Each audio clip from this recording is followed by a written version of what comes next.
ஹல்லேலூயா, ஹல்லேலூயா. இந்த நாள் ஹல்லேலூயா ஸ்தோத்திரம். இந்த ஹல்லேலூயா ஸ்தோத்திரம் பைபிள் ஸ்டடிக்கு வந்திருக்கிற உங்கள் ஒவ்வொருவரையும் மீண்டுமாக இயேசு கிறிஸ்துவின் நாமத்தினாலே வாழ்த்துகிறேன், வரவேற்கிறேன். ஹல்லேலூயா ஸ்தோத்திரம், ஹல்லேலூயா ஸ்தோத்திரம். தொடர்ந்து நாம் கற்றுக்கொண்டு வருகிற பகுதி ஹல்லேலூயா ஸ்தோத்திரம் ரட்சிப்பும் கிறிஸ்தவ வாழ்க்கையும் என்ற ஹல்லேலூயா ஸ்தோத்திரம் தலைப்பில் நாம் ஹல்லேலூயா ஸ்தோத்திரம் சிந்தித்துக் கொண்டு வருகிறோம். இந்த நாள் ஹல்லேலூயா ஸ்தோத்திரம் 5வது ஹல்லேலூயா ஸ்தோத்திரம் நாளாக ஹல்லேலூயா ஸ்தோத்திரம் நாம் இந்த காரியத்தை குறித்து தியானிக்கிறோம். ஹல்லேலூயா ஸ்தோத்திரம். இந்த காரியத்தை குறித்து 5வது தினமாக நாம் தியானிக்கிறோம். ஹல்லேலூயா ஸ்தோத்திரம், ஹல்லேலூயா ஸ்தோத்திரம். ரட்சிப்பும் கிறிஸ்தவ வாழ்க்கையும் என்கிற அடிப்படையில் முதலாவதாக நாம் தியானித்தோம் நீதிகரணம். ரட்சிப்பில் 7 காரியங்களை குறித்து சொல்லப்பட்டது. அதில் முதலாவதாக நாம் தியானித்தோம் ஹல்லேலூயா ஸ்தோத்திரம் நீதிகரணம். இரண்டாவதாக நாம் தியானித்தோம் ஹல்லேலூயா ஸ்தோத்திரம் மீண்டும் பிறத்தல். ஹல்லேலூயா ஸ்தோத்திரம் born again Christian. முதலாவதாக justification. ஹல்லேலூயா ஸ்தோத்திரம், ஹல்லேலூயா ஸ்தோத்திரம். மூன்றாவதாக நாம் தியானித்தோம் ஹல்லேலூயா ஸ்தோத்திரம் adoption. ஹல்லேலூயா ஸ்தோத்திரம் தத்தெடுத்தல். ஹல்லேலூயா ஸ்தோத்திரம். இன்றைக்கு 4வதாக ஹல்லேலூயா ஸ்தோத்திரம் நாம் தியானிக்க போகிற காரியம் faith, விசுவாசம். ரட்சிப்பில் விசுவாசம் என்ன என்பதை குறித்து நாம் சிந்திக்க போகிறோம். இடையில் ஒரு வகுப்பு நாம் நடத்தினோம்.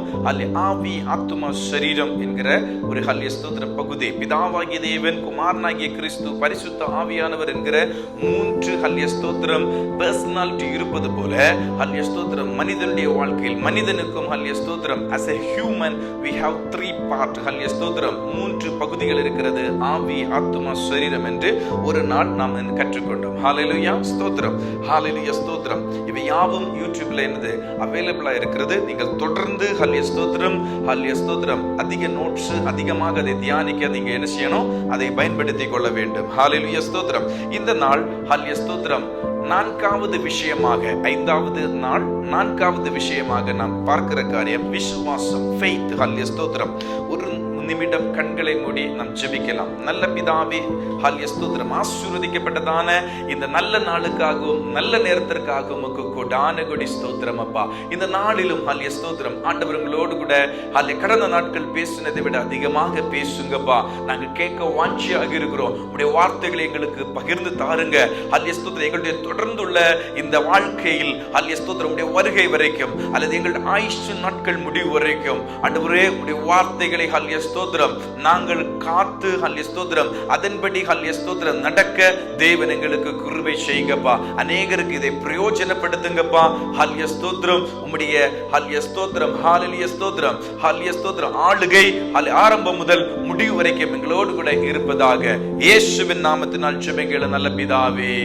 ஆமென், ஆமென், ஆமென். சரி, விசுவாசம். விசுவாசத்தை குறித்து ஹல்லேலூயா ஸ்தோத்திரம் பல செய்திகளை நம்ம கேட்டிருக்கிறோம். ஹல்லேலூயா ஸ்தோத்திரம் விசுவாசத்தை குறித்து ஹல்லேலூயா ஸ்தோத்திரம் ஆரம்ப காலம் முதலே பல செய்திகளை நாம கேட்டுக்கிறோம். ஹல்லேலூயா ஸ்தோத்திரம் ஒவ்வொரு நாளும் சபையில் பிரசங்கிக்கிற பிரசங்கங்களில் விசுவாசம் என்கிற வார்த்தை இல்லாமல் இருக்கிறது. அல்லது அந்த மெசேஜ், அந்த செய்தியினுடைய சாராம்சம் விசுவாசத்தை கொண்டுதான் இருக்கும். காரணம் ஹல்லேலூயா ஸ்தோத்திரம் கிறிஸ்தவ வாழ்க்கை விசுவாசம் இல்லாமல் கூடாத காரியம். ஹல்லேலூயா ஸ்தோத்திரம். விசுவாசம் இல்லாமல் கிறிஸ்தவ வாழ்க்கையை நம்ம முன்னோட்டு நகர்த்த இயலாது. ஹல்லேலூயா ஸ்தோத்திரம். சரி, அநேக விசுவாசத்தை குறித்தான பல பகுதிகளில் பல நபருடைய வாழ்க்கை முறைகளை எடுத்து தியானித்திருக்கிறார்கள் அநேக போதகர்கள். அதை நாம் கேட்டிருக்கிறோம். ஹல்லேலூயா ஸ்தோத்திரம். இன்றைக்கு அப்படிப்பட்டதான ஒரு மிகப்பெரிய செய்தி அல்ல. ஹல்லேலூயா ஸ்தோத்திரம். ரட்சிப்பில் நாம் ரட்சிக்கப்பட்டோம் அல்ல, அந்த ரட்சிப்பில் விசுவாசத்திற்குரிய பங்களிப்பு என்ன என்பதை குறித்து தான் பார்க்க போகிறோம். ஹல்லேலூயா ஸ்தோத்திரம். நாம படித்து வருகிறது ரட்சிப்பும் கிறிஸ்தவ வாழ்க்கை. அதிலே ரட்சிப்பில் உள்ள விசுவாசம். அப்ப அந்த ரட்சிப்புல இந்த விசுவாசம் எப்படி பங்காற்றுகிறது? முதலாவது பார்த்தோம் ரட்சிப்பில நீதிகரணம் எப்படி என்று, ரட்சிப்பில மறுபடியும் பிறக்கிற அனுபவம் எப்படி நடந்தது என்று பார்த்தோம். மூன்றாவதாக ரட்சிப்பில ஹல்லேலூயா ஸ்தோத்திரம் தத்தெடுக்கிறது, மகனாக மகளாக நம்மை ஆண்டவர் எப்படி மீண்டுமாக தத்தெடுத்தார் என்பதை பார்த்தோம். இப்ப பார்க்கிறோம் ஹல்லேலூயா ஸ்தோத்திரம் விசுவாசம் ரட்சிப்பில எப்படி ஹல்லேலூயா ஸ்தோத்திரம் பங்களிக்கிறது என்பதை குறித்து தான் பார்க்கிறோம். ஹல்லேலூயா ஸ்தோத்திரம். ரட்சிப்பில் விசுவாசத்தை பற்றிய காரியங்களை இந்த நாளில் நம்ம தியானிக்கிறோம். faith in relation to the salvation. ஹல்லேலூயா ஸ்தோத்திரம். faith in relation to the salvation. ஹல்லேலூயா ஸ்தோத்திரம். ஹல்லேலூயா. எபேசியருக்கு எழுதின நிருபம் 2ஆம் அதிகாரம் 8ஆம் வசனத்தை நாம் வாசித்து பார்ப்போம் என்றால், பின்பதாக நான் வாசிக்க நான் ஹல்லேலூயா சொல்கிறேன். எபேசியர் 2ஆம் அதிகாரம் 8ஆம் வசனத்துல, கிருபையினாலே விசுவாசத்தை கொண்டு ரட்சிக்கப்பட்டீர்கள். கிருபையினாலே விசுவாசத்தை கொண்டு ரட்சிக்கப்பட்டீர்கள். ஹல்லேலூயா. அப்ப ரட்சிப்பு கூட ஃபுல்ஃபில்மென்ட் எங்க நடக்கிறது? விசுவாசத்தினால தான் நம்ம ரட்சிக்கப்படுகிறோம். ஹல்லேலூயா. விசுவாசத்தினால தான் நம்முடைய ரட்சிப்பு நடந்திருக்கிறது. ஹல்லேலூயா. விசுவாசம் இல்லாமல் கிறிஸ்துவ வாழ்க்கை இயலாத காரியம் என்று சொன்னேன். அப்ப விசுவாசத்தினால் மாத்திரம் என்ன செய்கிறது? விசுவாசத்தினால் தான் ரட்சிப்பு கூட நமக்கு கிடைக்கிறது. நாம் ரட்சிக்கப்பட்டவர்கள். ஹல்லேலூயா. நாம் ரட்சிக்கப்பட்டவர்கள். ஒரு மனிதன் ரட்சிக்கப்படும் பொழுது அவனுக்குள் என்னென்ன சம்பவிக்கிறது? ஹல்லேலூயா. அதை தான் நாம் முதல் நாள் தியானித்தோம், 2ஆம் நாள் தியானித்தோம், 3ஆம் நாள் தியானித்தோம். இப்பொழுது ஒரு மனிதன் ரட்சிக்கப்படுகிறான். அந்த ரட்சிக்கப்படுகிறது அடிஸ்தானம் என்ன? ஹல்லேலூயா. அந்த ரட்சிப்புல என்ன ஒரு சம்பவம் நடக்கிறது என்பதை குறித்து நாம் அதை இன்றைக்கு தியானிக்கிறோம். ஹல்லேலூயா. பிற ஹல்லேலூயா பல ஹல்லேலூயா தேசத்தில் அல்லது இந்த உலகத்தில் அநேக மதங்கள் இருக்கிறது. ஹல்லேலூயா. அநேக மதங்கள் இருக்கிறது. அவர்களுடைய பிலாசபி, அவர்கள் பாரம்பரியமாக பின்பற்றி கொண்டு வருகிற காரியங்கள், ஹல்லேலூயா, ஒரு நபர் செய்தார் அதனால் நான் பின்பற்றி வருகிறேன், அப்படி சடங்காச்சாரியங்கள். அப்படி அல்ல கிறிஸ்துவ வாழ்க்கை. கிறிஸ்துவ வாழ்க்கை purely by faith. Hallelujah. purely by faith. ஹல்லேலூயா. ஹல்லேலூயா. ஸ்தோத்திரம். எப்படி? அதுதான் ஹல்லேலூயா. அநேக காரியங்களை நாம் சொல்லும் பொழுது ஒருவரை நாம் சுவிசேஷம் அறிவித்து நாம் கிறிஸ்துவுக்குள்ளதாக அழைக்கிறோம் பாருங்களேன். அழைக்கிறோம். அவருடைய விசுவாசத்திற்காக அநேக சாட்சிகளை நாம சொல்லலாம். இல்ல ஹல்லேலூயா, நீ ப்ரூவ் பண்ணி காமி. ஹல்லேலூயா. நீ எப்படி ரட்சிக்கப்பட்ட? சரி, நீ நீதிகரிக்கப்பட்டாய். நம்ம சொன்னோம், பரலோகத்துல நாம நிறுத்தப்படுகிறோம். தேவனுடைய சிங்காசனத்திற்கு முன்பாக நாம நிற்கிறோம். தேவன் ஹல்லேலூயா என்ன செய்கிறார்? நம்முடைய பாவத்தை பிரித்தெடுத்து அந்த பாவத்தை இயேசுவானவர் மேல் இட்டு இயேசுவின் நீதியை நம்மேல் இட்டு என்ன செய்கிறார்? நம்மை நீதிகரித்தார் என்று பார்க்கிறோம். ஆவியானவர் ஹல்லேலூயா நம்மேல் ஹல்லேலூயா வாசமாகும் பொழுது நம்முடைய புதிய சிருஷ்டியாகிறோம், புதிய மனிதனாக பிறக்கிறோம். அதுவரை டெட் கண்டிஷன்ல இருந்த ஆவி என்ன செய்கிறது? உயிர் பெறுகிறது. ஆவி ஆத்துமா சரீரத்தில், ஆத்துமாவும் சரீரம் தான் அலைவாக இருக்கிறது. தேவனுடைய ஆவியானவர் எப்பொழுது ஹல்லேலூயா இயேசுவை நாம் விசுவசிக்கும் பொழுது அந்த ஆவி நம்மை தொடும் பொழுது அது ஆக்டிவேட் ஆகிறது. ஹல்லேலூயா. அப்போ இதெல்லாம் காமிச்சுதானா? எந்த ஒரு மீடியத்தினாலே நம்மளால காமிச்சு கொடுக்க முடியாது. ஹல்லேலூயா. நம்முடைய பிளட்டை டெஸ்ட் பண்ணா அதுல இருக்கிற சகலமான சப் கேட்டகரிஸ் என்ன செய்யலாம்? அவங்க காமிச்சு கொடுப்பாங்க ரிப்போர்ட்ல. அதே மாதிரி நீ எப்படி ரட்சிக்கப்பட்டாய் எனக்கு நீ சொல்லிக் கொடு, அல்லது நீ ப்ரூஃப் பண்ணு. சொல்லிக் கொடுனா நம்ம சொல்லி இருக்கலாம். ஹல்லேலூயா. கொஞ்சம் சாட்சிகளால் நம்ம விவரித்து சொல்லலாம். ஆனா அதை காமிச்சு கொடுனா நம்ம எப்படி செய்ய முடியும்? செய்ய முடியாது. அதோட டெமான்ஸ்ட்ரேட் பண்ணி காமி, இது ஒரு ஹல்லேலூயா ஒரு எக்ஸ்பீரியன்ஸா, இதை நீ எப்படி காமித்தருவனா காமிக்க முடியாது. ஹல்லேலூயா. அதனாலதான் நாம சொன்னோம், கிறிஸ்தவ வாழ்க்கையின் அடிப்படை என்னது? விசுவாசம். ஹல்லேலூயா. இயேசுவை விசுவசிக்கும் போது நீதிமானாக்கப்படுகிறாய். இயேசுவை விசுவசிக்கும் போது மீண்டும் ஜெனிக்கிறாய். இயேசுவை விசுவசிக்கும் போது நீ புத்திரனாக தெரிந்து. எப்படி ஹல்லேலூயா சாத்தியம் என்று எல்லாம் கேட்டால், அப்படி ஒரு வாதத்திற்காக கேட்கிறவர்களிடத்தில் நாம ஜெயிக்க முடியாது. ஹல்லேலூயா. அதான் உலகத்தின் பார்வையில் இயேசுவுடைய ஹல்லேலூயா இந்த சுவிசேஷங்களை, இந்த வேதத்தை தியானிக்கிற, இந்த வேதத்தை பின்பற்றுகிற பிள்ளைகள் எல்லாம் யாரு? பைத்தியக்காரர்கள். ஹல்லேலூயா. உலகத்தின் பார்வையில். ஹல்லேலூயா. ஆனா தேவனுடைய பார்வையில் நாம எல்லாம் பிள்ளைகள். ஹல்லேலூயா. நாம எல்லாம் பிள்ளைகள். ஹல்லேலூயா. நாம எப்படி பிராக்டிஸ் பண்றோம்? நாம எப்படி தேவனுக்கு கீழ்ப்படுகிறோம்? நாம எப்படி அவரை ஃபாலோ பண்ணுகிறோம்னா எல்லாத்தினுடைய அடிப்படையும் faith. ஹல்லேலூயா. விசுவாசத்தின் அடிப்படையில் தான் கிறிஸ்தவ கோட்பாடுகள், உபதேசங்கள் இவை எல்லாவற்றையும் நம்ம பின்பற்றுகிறோம். இல்ல, அதெல்லாம் விசுவாசத்தின் அடிப்படையில் தான். ஹல்லேலூயா. ஞானஸ்நானத்தை நாம் ஹல்லேலூயா பெறுகிறோம். ஞானஸ்நானம் ஹல்லேலூயா மூழ்கி ஞானஸ்நானத்தை பெற்றுக்கொள்ள வேண்டும் என்று வேதத்தில் ஹல்லேலூயா மூழ்கி ஞானஸ்நானம் என்று சொல்லப்படவில்லை.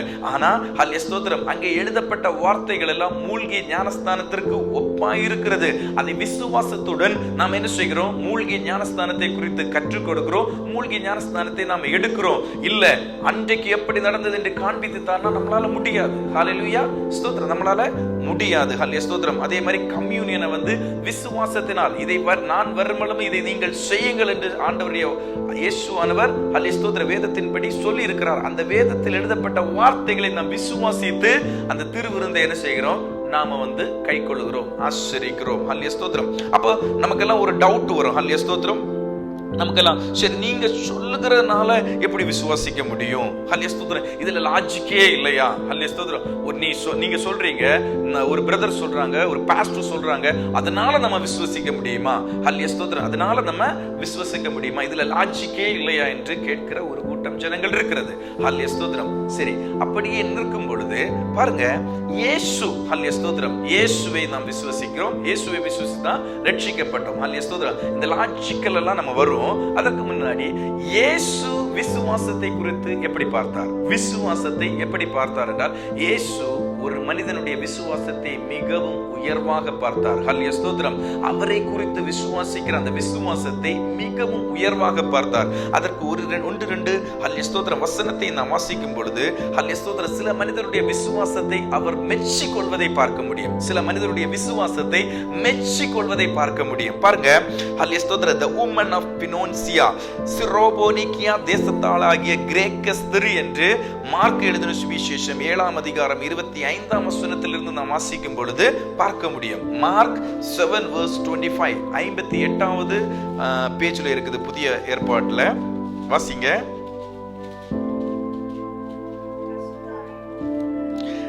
அசுத்த ஆவி பிடித்திருந்த ஒரு சிறு பெண்ணின் தாயாகிய ஒரு ஸ்திரீ அவரை குறித்து கேள்விப்பட்ட, அதுக்கு முந்தைய வசனத்துல இருக்குது சிரோபோனிக்கியா தேசத்தாளாகிய. மார்க் எழுதின சுவிசேஷம், கரெக்டா? ஓகே, வாசிங்க. அவர் பாதத்தில் விழுந்தாள். அந்த ஸ்திரீ சிரோபோனிக்கியா தேசத்தாளாகிய கிரேக்க ஸ்திரீயா இருந்தாள். அவள், ஓகே, இங்க என்ன எழுதிருக்கு? சிரோபோனிக்கியா தேசத்தாளாகிய கிரேக்க ஸ்திரீ. இனி மத்தேயு எழுதின சுவிசேஷம் 15ஆம் அதிகாரம் 21 முதல் வாசிங்க. 24வது பேஜ்ல இருக்கு. பின்பு இயேசு அவ்விடமிட்டு புறப்பட்டு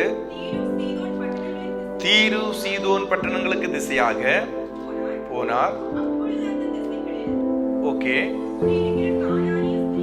குடியிருக்கிற கானானிய ஸ்திரீ ஒருத்தி அவரிடத்தில் வந்து, ஆண்டவரே, தாவீதின் குமாரனே, எனக்கு இரங்கும், என் மகள்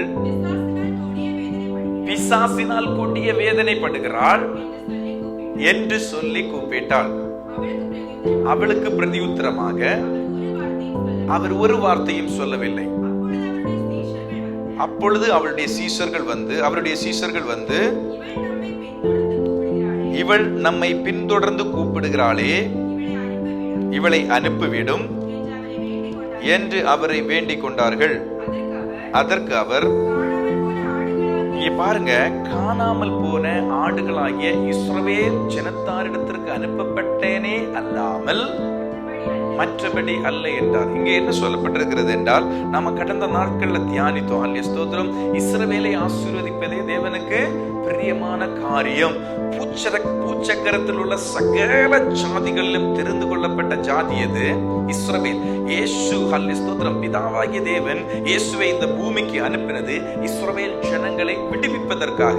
ஆனால் ஒரு வாக்குத்தத்தம், ஹல்லேலூயா ஸ்தோத்திரம், ஆரம்பத்திலே கொடுக்கப்பட்டிருக்கிறது. ஆபிரகாமுக்குள் சகல ஜாதிகள் என்ன செய்யப்படும்?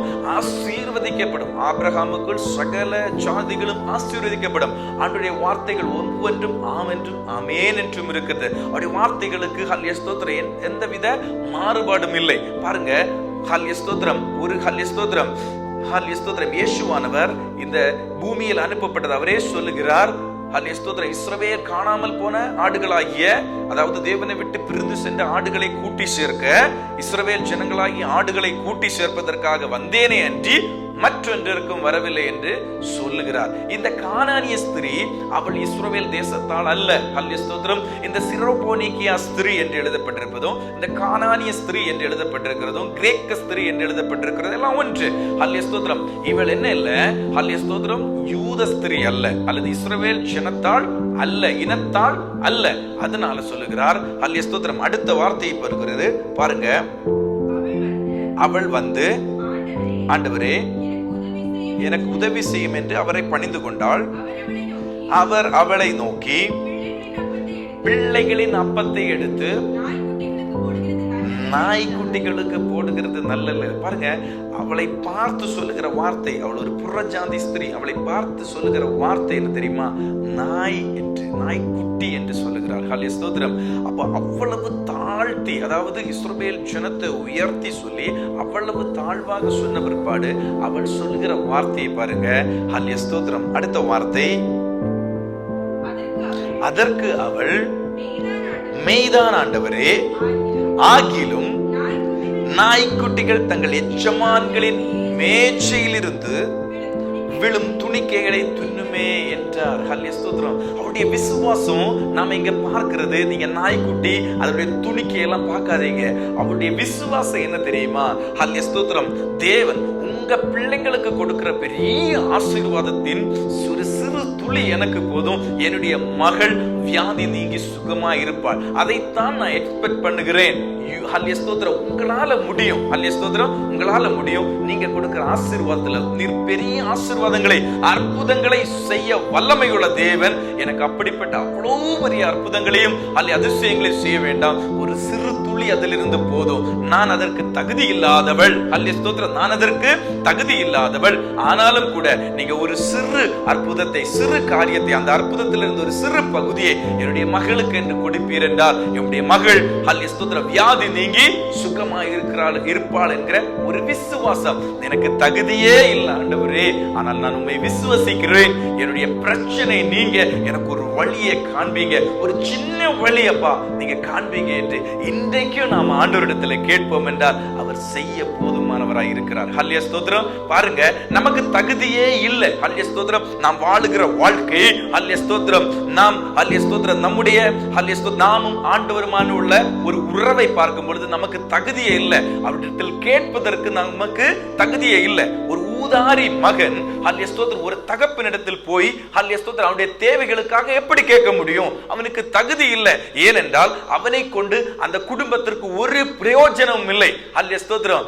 ஆனால் ஹல்லேலூயா ஸ்தோத்திரம் அதே ஊதாரி மகன் தன் தகப்பனிடத்தில் வந்து கேட்டால் தகப்பன் என்ன செய்வார்? நிச்சயமாக ஒன்றும் செய்ய மாட்டார். ஹல்லேலூயா ஸ்தோத்திரம். ஆனால் அப்படி ஒரு பிரயோஜனம் இல்லை, நமக்கு தகுதியே இல்லை. இருந்தாலும் கூட ஆண்டவராகிய இயேசுவினிடத்தில் வந்து, ஆண்டவரே தாவீதின் குமாரனே எனக்கு இரங்கும் என்று நாம் இன்றைக்கு கேட்டாலும் ஆண்டவர் நமக்கு ஒரு அற்புதத்தை அல்லது நமக்கு ஒரு விடுதலையை, நம்முடைய தேவையை சந்திக்க அவர் போதுமானவராய் இருக்கிறார். ஹல்லேலூயா, ஹல்லேலூயா ஸ்தோத்திரம். அப்போ ஹல்லேலூயா ஸ்தோத்திரம். பாருங்க, அவருடைய விசுவாசம் மிகவும் பெரிதாக பார்த்தார், உயர்வாக பார்த்தார். அதை தான் அந்த இடத்துல நம்ம வாசிக்கிறோம், தியானிக்கிறோம். ஹல்லேலூயா ஸ்தோத்திரம். அடுத்தது பாருங்க, நம்முடைய வாழ்க்கையில நமக்கு பல இடங்களில விசுவாசம் இருக்கிறது. ஹல்லேலூயா ஸ்தோத்திரம். ஒரு மாதம் நாம் வேலை இல்லாமல் இருந்தால், ஜெபிக்கிற பிள்ளையாக இருந்தால், S my God is good, எனக்கு ஹல்லேலூயா ஸ்தோத்திரம் தேவன் குறித்த நேரத்திலே வேலையை தருவார். அது 2 மாசமாக போய்விட்டது, 3 மாதமாக போய்விட்டது என்றால் ஹல்லேலூயா அந்த விசுவாசத்தில் பலகீனம் அடைவோம். ஹல்லேலூயா ஸ்தோத்திரம். நாளுக்கு நாள் நம்முடைய ஆசீர்வாதம் டிலே ஆகும் பொழுது நாம் என்ன ஆகிறோம்? ஹல்லேலூயா ஸ்தோத்திரம் அந்த விசுவாசத்தில் குன்றி போகிறோம், பலவீனம் அடைகிறோம். ஹல்லேலூயா ஸ்தோத்திரம். நாம மட்டும் இல்ல, இயேசுவின் சீஷர்களும் அப்படித்தான், இயேசுவின் சீஷர்களும் அப்படித்தான் இருந்தார்கள். லூக்கா எழுதின சுவிசேஷம் 22ஆம் அதிகாரம் 31, 32 வசனங்களை வாசிங்க. 118வது பக்கம். Luke chapter 22 verse 31 and 32. பின்னும் கர்த்தர் சீமோனே சீமோனே, பேதுருவை பார்த்து சொல்கிறார், சீமோனே சீமோனே, இதோ கோதுமையை சுலகினால் புடைக்கிறது போல சாத்தான் உங்களை புடைக்கிறதற்கு உத்தரவு கேட்டான். நானோ உன் விசுவாசம் ஒளிந்து போகாதபடிக்கு உனக்காக வேண்டிக் கொண்டேன். நீ குணப்பட்ட பின்பு உன் சகோதரரையும் ஸ்திரப்படுத்து. அப்போ ஏதோ ஒரு விஷயத்துல, ஏதோ ஒரு காரியத்துல இவங்க ஸ்திரதை இல்லாத இருக்கிறாங்க. ஹல்லேலூயா ஸ்தோத்திரம். ஸ்திரதை, உறுதித்தன்மை இல்லாம இருக்கிறாங்க. ஹல்லேலூயா ஸ்தோத்திரம். அதுதான் அந்த இடத்துல நம்ம பார்க்கிறோம்.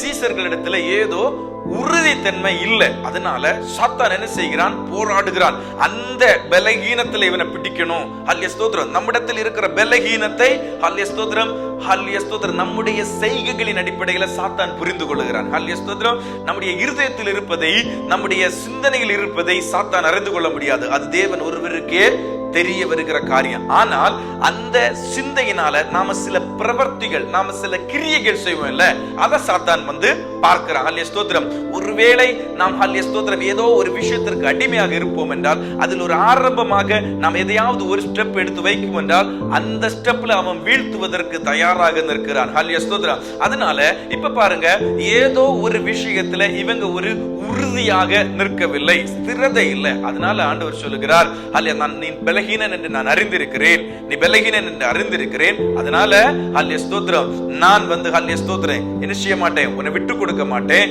அதனால ஹல்லேலூயா ஸ்தோத்திரம், உன்னை ஹல்லேலூயா ஸ்தோத்திரம் நான் பலப்படுத்துகிறேன். ஹல்லேலூயா ஸ்தோத்திரம், நீ பலப்பட்ட பிற்பாடு நீ என்ன செய், ஹல்லேலூயா ஸ்தோத்திரம், உன் சகோதரரையும் ஸ்திரப்படுத்து என்று சொல்லுவதை பார்க்க முடியும். அப்போ நம்ம எல்லா விஷயத்திலையும் விசுவாசம் உள்ளவர்கள் அல்ல, சில விஷயத்தில் விசுவாச குறைபாடுகள் உள்ளவர்கள். ஹல்லேலூயா ஸ்தோத்திரம்.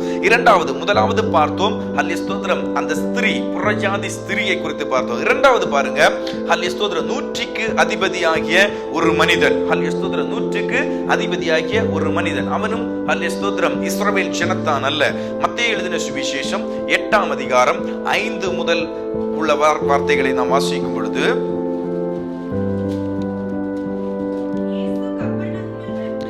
இயேசு கப்பர்நகூமில் பிரவேசித்த பொழுது 100க்கு அதிபதி ஒருவன் அவரிடத்தில் வந்து, ஆண்டவரே, என் வேலைக்காரன் வீட்டிலே திமிர்வாதமாய் கிடக்கிறான், கொடிய வேதனைப்படுகிறான் என்று அவரை வேண்டிக் கொண்டார். அதற்கு இயேசு, பாருங்க, இங்கே ஒரு 100க்கு அதிபதி அப்படின்னா என்னது, 100 பேருக்கு அதிபதி, ஒரு அதிகாரி. ஹல்லேலூயா ஸ்தோத்திரம். மிலிட்டரியிலேன்னு வைங்களேன், ஒரு 100 பேருக்கு அவர் என்ன செய்கிற, ஹவுல்தார் மாதிரி அவர் ஒரு பதவியில இருக்கிறார். 100க்கு அதிபதி, செஞ்சூரியன். அவங்க வசதியானவர்கள், அப்ப அதிகாரமுடையவர்கள். 100 பேருக்கு அதிபதினா அதிகாரமுடையவர்கள், 100 பேரு கீழ்ப்படுகிறவர்கள். ஹல்லேலூயா ஸ்தோத்திரம். அப்போ அவருடைய வேலைக்காரன் ஒருவன் ஹல்லேலூயா ஸ்தோத்திரம் வியாதிப்பட்டிருக்கிறான். அவனை குணப்படுத்தும்படி இயேசுவினிடத்தில் வேண்டிக் கொள்ளும் பொழுது இயேசு சொல்லுகிறார், நான் அவனை சுஸ்தமாக்குவேன், குணப்படுத்துவேன், நான் அவனுக்கு சுகம் கொடுப்பேன் என்று சொல்லும் பொழுது இவன் சொல்லுகிறான், ஹல்லேலூயா ஸ்தோத்திரம். அடுத்த வசனத்தை பாருங்க. 100க்கு அதிபதி பிரதியுத்தரமாக, ஆண்டவரே, நீர் என் வீட்டுக்குள் பிரவேசிக்க நான் பாத்திரன் அல்ல. ஹல்லேலூயா ஸ்தோத்திரம். இயேசுவை அவன் மிகவும் உயர்வாக பார்த்தான். ஹல்லேலூயா ஸ்தோத்திரம். இயேசுவை மிகவும் உயர்வாக பார்த்தான், தன்னை அவன் தாழ்த்துகிறான். இந்த இடத்துல தன்னை அவன் தாழ்த்துகிறான். அடுத்தது பாருங்க, ஒரு வார்த்தை மாத்திரம் சொல்லும், அப்பொழுது என் வேலைக்காரன் சொஸ்தமாவான். அந்த விசுவாசம் எங்கிருந்து வந்தது தெரியுமா? அவன் ஒரு அதிகாரி. அதற்கு கீழே உள்ள வசனத்துல பாசிங்க, நான் அதிகாரத்துக்கு கீழ்ப்பட்டவனாய் இருந்தும், அதாவது ஹல்லேலூயா ஸ்தோத்திரம், 100க்கு அதிபதினா கிங் கிடையாது. ஹல்லேலூயா ஸ்தோத்திரம், ராஜா, அதற்கு கீழே அநேகர் இருக்கிறார்கள். அதற்கு பிற்பாடு ஒரு 100க்கு அதிபதி. அப்ப இவனுக்கு மேல அநேக அதிகாரங்கள் இருக்கிறது. நான் அதிகாரத்திற்கு உட்பட்டவன், அதே போல எனக்கு கீழ்பட்டிருக்கிற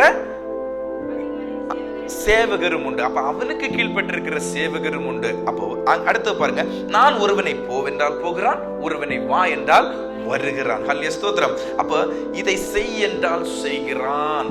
அதனால ஹல்லேலூயா ஸ்தோத்திரம், முன்னாடி சொன்னார், ஒரு வார்த்தை மட்டும் சொல்லுங்க. ஹல்லேலூயா ஸ்தோத்திரம். ஏன்னா இந்த அதிகாரம், ஹல்லேலூயா ஸ்தோத்திரம், அவனுக்கு நன்றாய் தெரிந்திருக்கிறது. என்னுடைய அதிகாரத்தில் நின்று கொண்டு நான் இவனை பார்த்து இந்த வேலையை செய் என்றால் அவன் செய்கிறான். அப்போ உம்முடைய அதிகாரம் என்னுடைய வேலைக்காரனை சுகப்படுத்தும் அதிகாரம் என்று அவனுக்கு அதுங்கே தெரிந்திருக்கிறது. அவனுடைய விசுவாசத்தை பாருங்க. ஒரு புறஜாதி ஹல்லேலூயா 100க்கு அதிபதி, அவனுடைய பார்வையில் இயேசுவானவர் மிகுந்த அதிகாரம் உள்ளவர். ஹல்லேலூயா ஸ்தோத்திரம். ஹல்லேலூயா ஸ்தோத்திரம். மனிதனால், சாதாரண மனிதனால் செய்துவிட முடியாத அநேக அற்புதங்களையும் அடையாளங்களையும் செய்யத்தக்க அதிகாரமுடையவராக அந்த மனிதன் இயேசுவை பார்த்தான். அந்த அதிகாரம், ஹல்லேலூயா ஸ்தோத்திரம், நான் அதிகாரமுடையவனாக சொல்லும் பொழுது அவன் கீழ்ப்படுகிறது போல இந்த வியாதி கூட ஹல்லேலூயா ஸ்தோத்திரம் நீர் சொல்லும் பொழுது கீழ்ப்படியும் என்கிற விசுவாசம். ஹல்லேலூயா ஸ்தோத்திரம். அடுத்த வார்த்தையை பாருங்க. இயேசு இதை கேட்டு ஆச்சரியப்பட்டார்.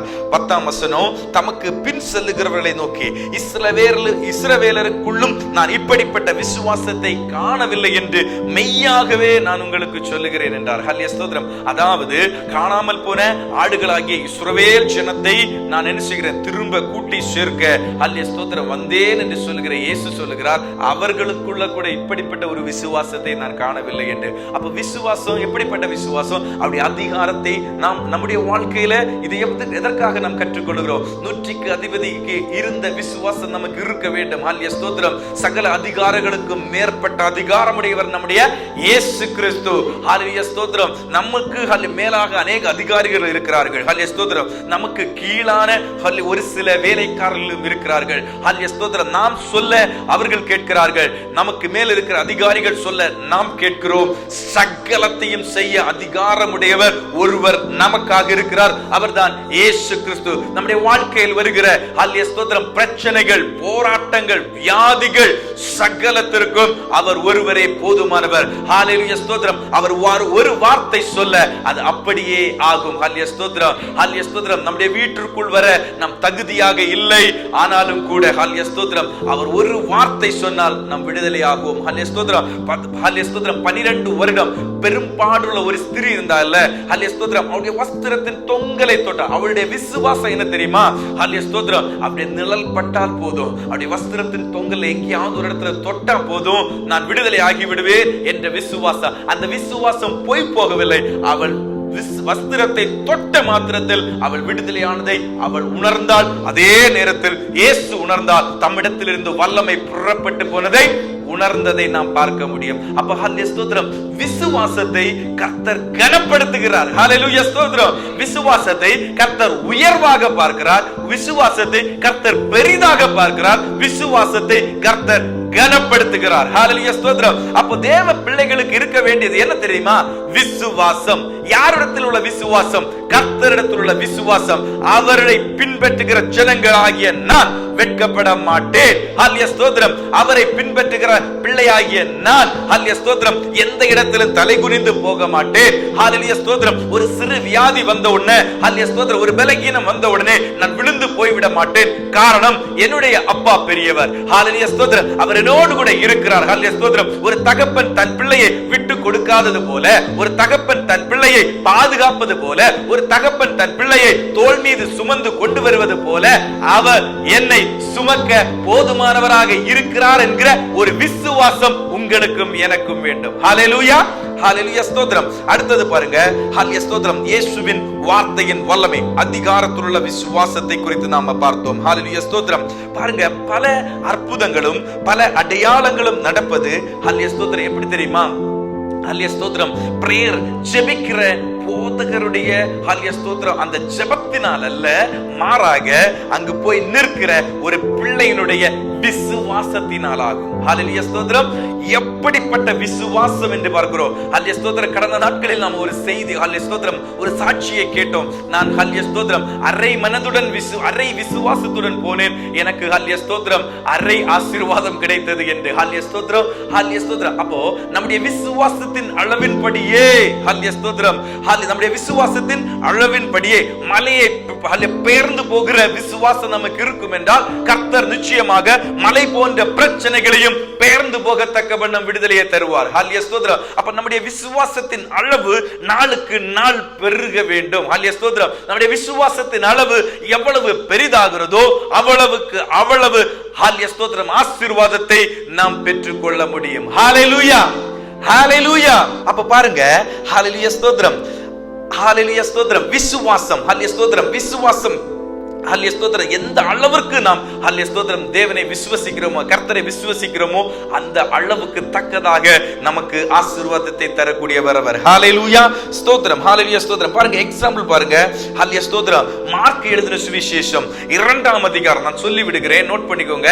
மார்க் எழுதின சுவிசேஷம் 2ஆம் அதிகாரம் 1 முதல் 5 வரை உள்ள வசனங்களை நாம் வாசிக்கும் பொழுது ஒரு திமிர்வாதக்காரன் இருக்கிறான். ஹல்லேலூயா ஸ்தோத்திரம். ஒரு திமிர்வாதக்காரன் இருக்கிறான். அவனால எழும்பி நடக்க முடியாது. அவன் படுக்கையாக இருக்கிறான். இயேசு அந்த கிராமத்தில் வந்திருக்கிறார், ஒரு வீட்டில் தங்கி இருக்கிறார் என்று கேள்விப்பட்டு 4 பேர் அந்த திமிர்வாதக்காரனை தூக்கி கொண்டு வருகிறார்கள். சரி, வீட்டிற்குள் அவரிடத்தில் கொண்டு வருவதற்கு ஹல்லேலூயா ஸ்தோத்திரம் இயலாத நிலை. காரணம், ஜனம் கூடி இருக்கிறது. அதனால என்ன செய்ய முடியல, அவரிடத்தில் கொண்டு வர முடியவில்லை. இந்த 4 பேர் என்ன செஞ்சாங்க, வீட்டின் கூரையை பிரித்து அந்த திமிர்வாதக்காரனை இயேசுவிற்கு முன்பதாக கொண்டு வரும் பொழுது இயேசு அங்கே ஒரு வார்த்தையை சொல்கிறார், அவர்களுடைய விசுவாசத்தை பார்த்து, யாரு?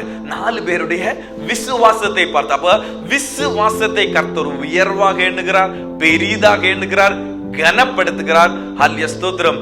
விசுவாசத்தை ஹல்லேலூயா ஸ்தோத்திரம் என்ன செய்கிறார்? ஹல்லேலூயா ஸ்தோத்திரம் நம்முடைய விசுவாசத்தை அவர் பார்க்கிறார். ஹல்லேலூயா ஸ்தோத்திரம் நம்முடைய விசுவாசத்தை அவர் பார்க்கிறார். பார்க்கிறது மட்டுமல்ல, இந்த 4 பேருடைய விசுவாசத்தை பார்த்து, விசுவாசமே ஒருவேளை இல்லாமல் இருந்திருக்கலாம் அந்த திமிர்வாதக்காரனுக்கு, அவனை விடுதலையாக்கினார். ஹல்லேலூயா ஸ்தோத்திரம், அவனை விடுதலையாக்கினார். அப்போ பாருங்க, ஹல்லேலூயா ஸ்தோத்திரம். அடுத்தது பாருங்க, பர்திமேயு என்கிற ஒரு குருடன். ஹல்லேலூயா ஸ்தோத்திரம் மார்க் 10ஆம் அதிகாரத்தில் எழுதப்பட்டிருக்கிறது. தாவீதின் குமாரனே எனக்கு இறங்கும் என்று அதிக சத்தமாக கூப்பிட்டான் என்று அங்கே நம்ம பார்க்கிறோம். சீஷர்கள் அதட்டினார்கள். இருந்தாலும் அவனுடைய ஆசீர்வாதம் அவனுக்கு தேவை. ஹல்லேலூயா ஸ்தோத்திரம். தாவீதின் குமாரனாகிய கிறிஸ்து என்னும் இயேசு ஆனவர் சகல நோய்களையும் குணப்படுத்துகிறார் என்று மார்க் 10ஆம் அதிகாரம் 46 முதல் வசனங்களை வாசிக்கும் பொழுது நமக்கு புரியும். ஹல்லேலூயா ஸ்தோத்திரம்.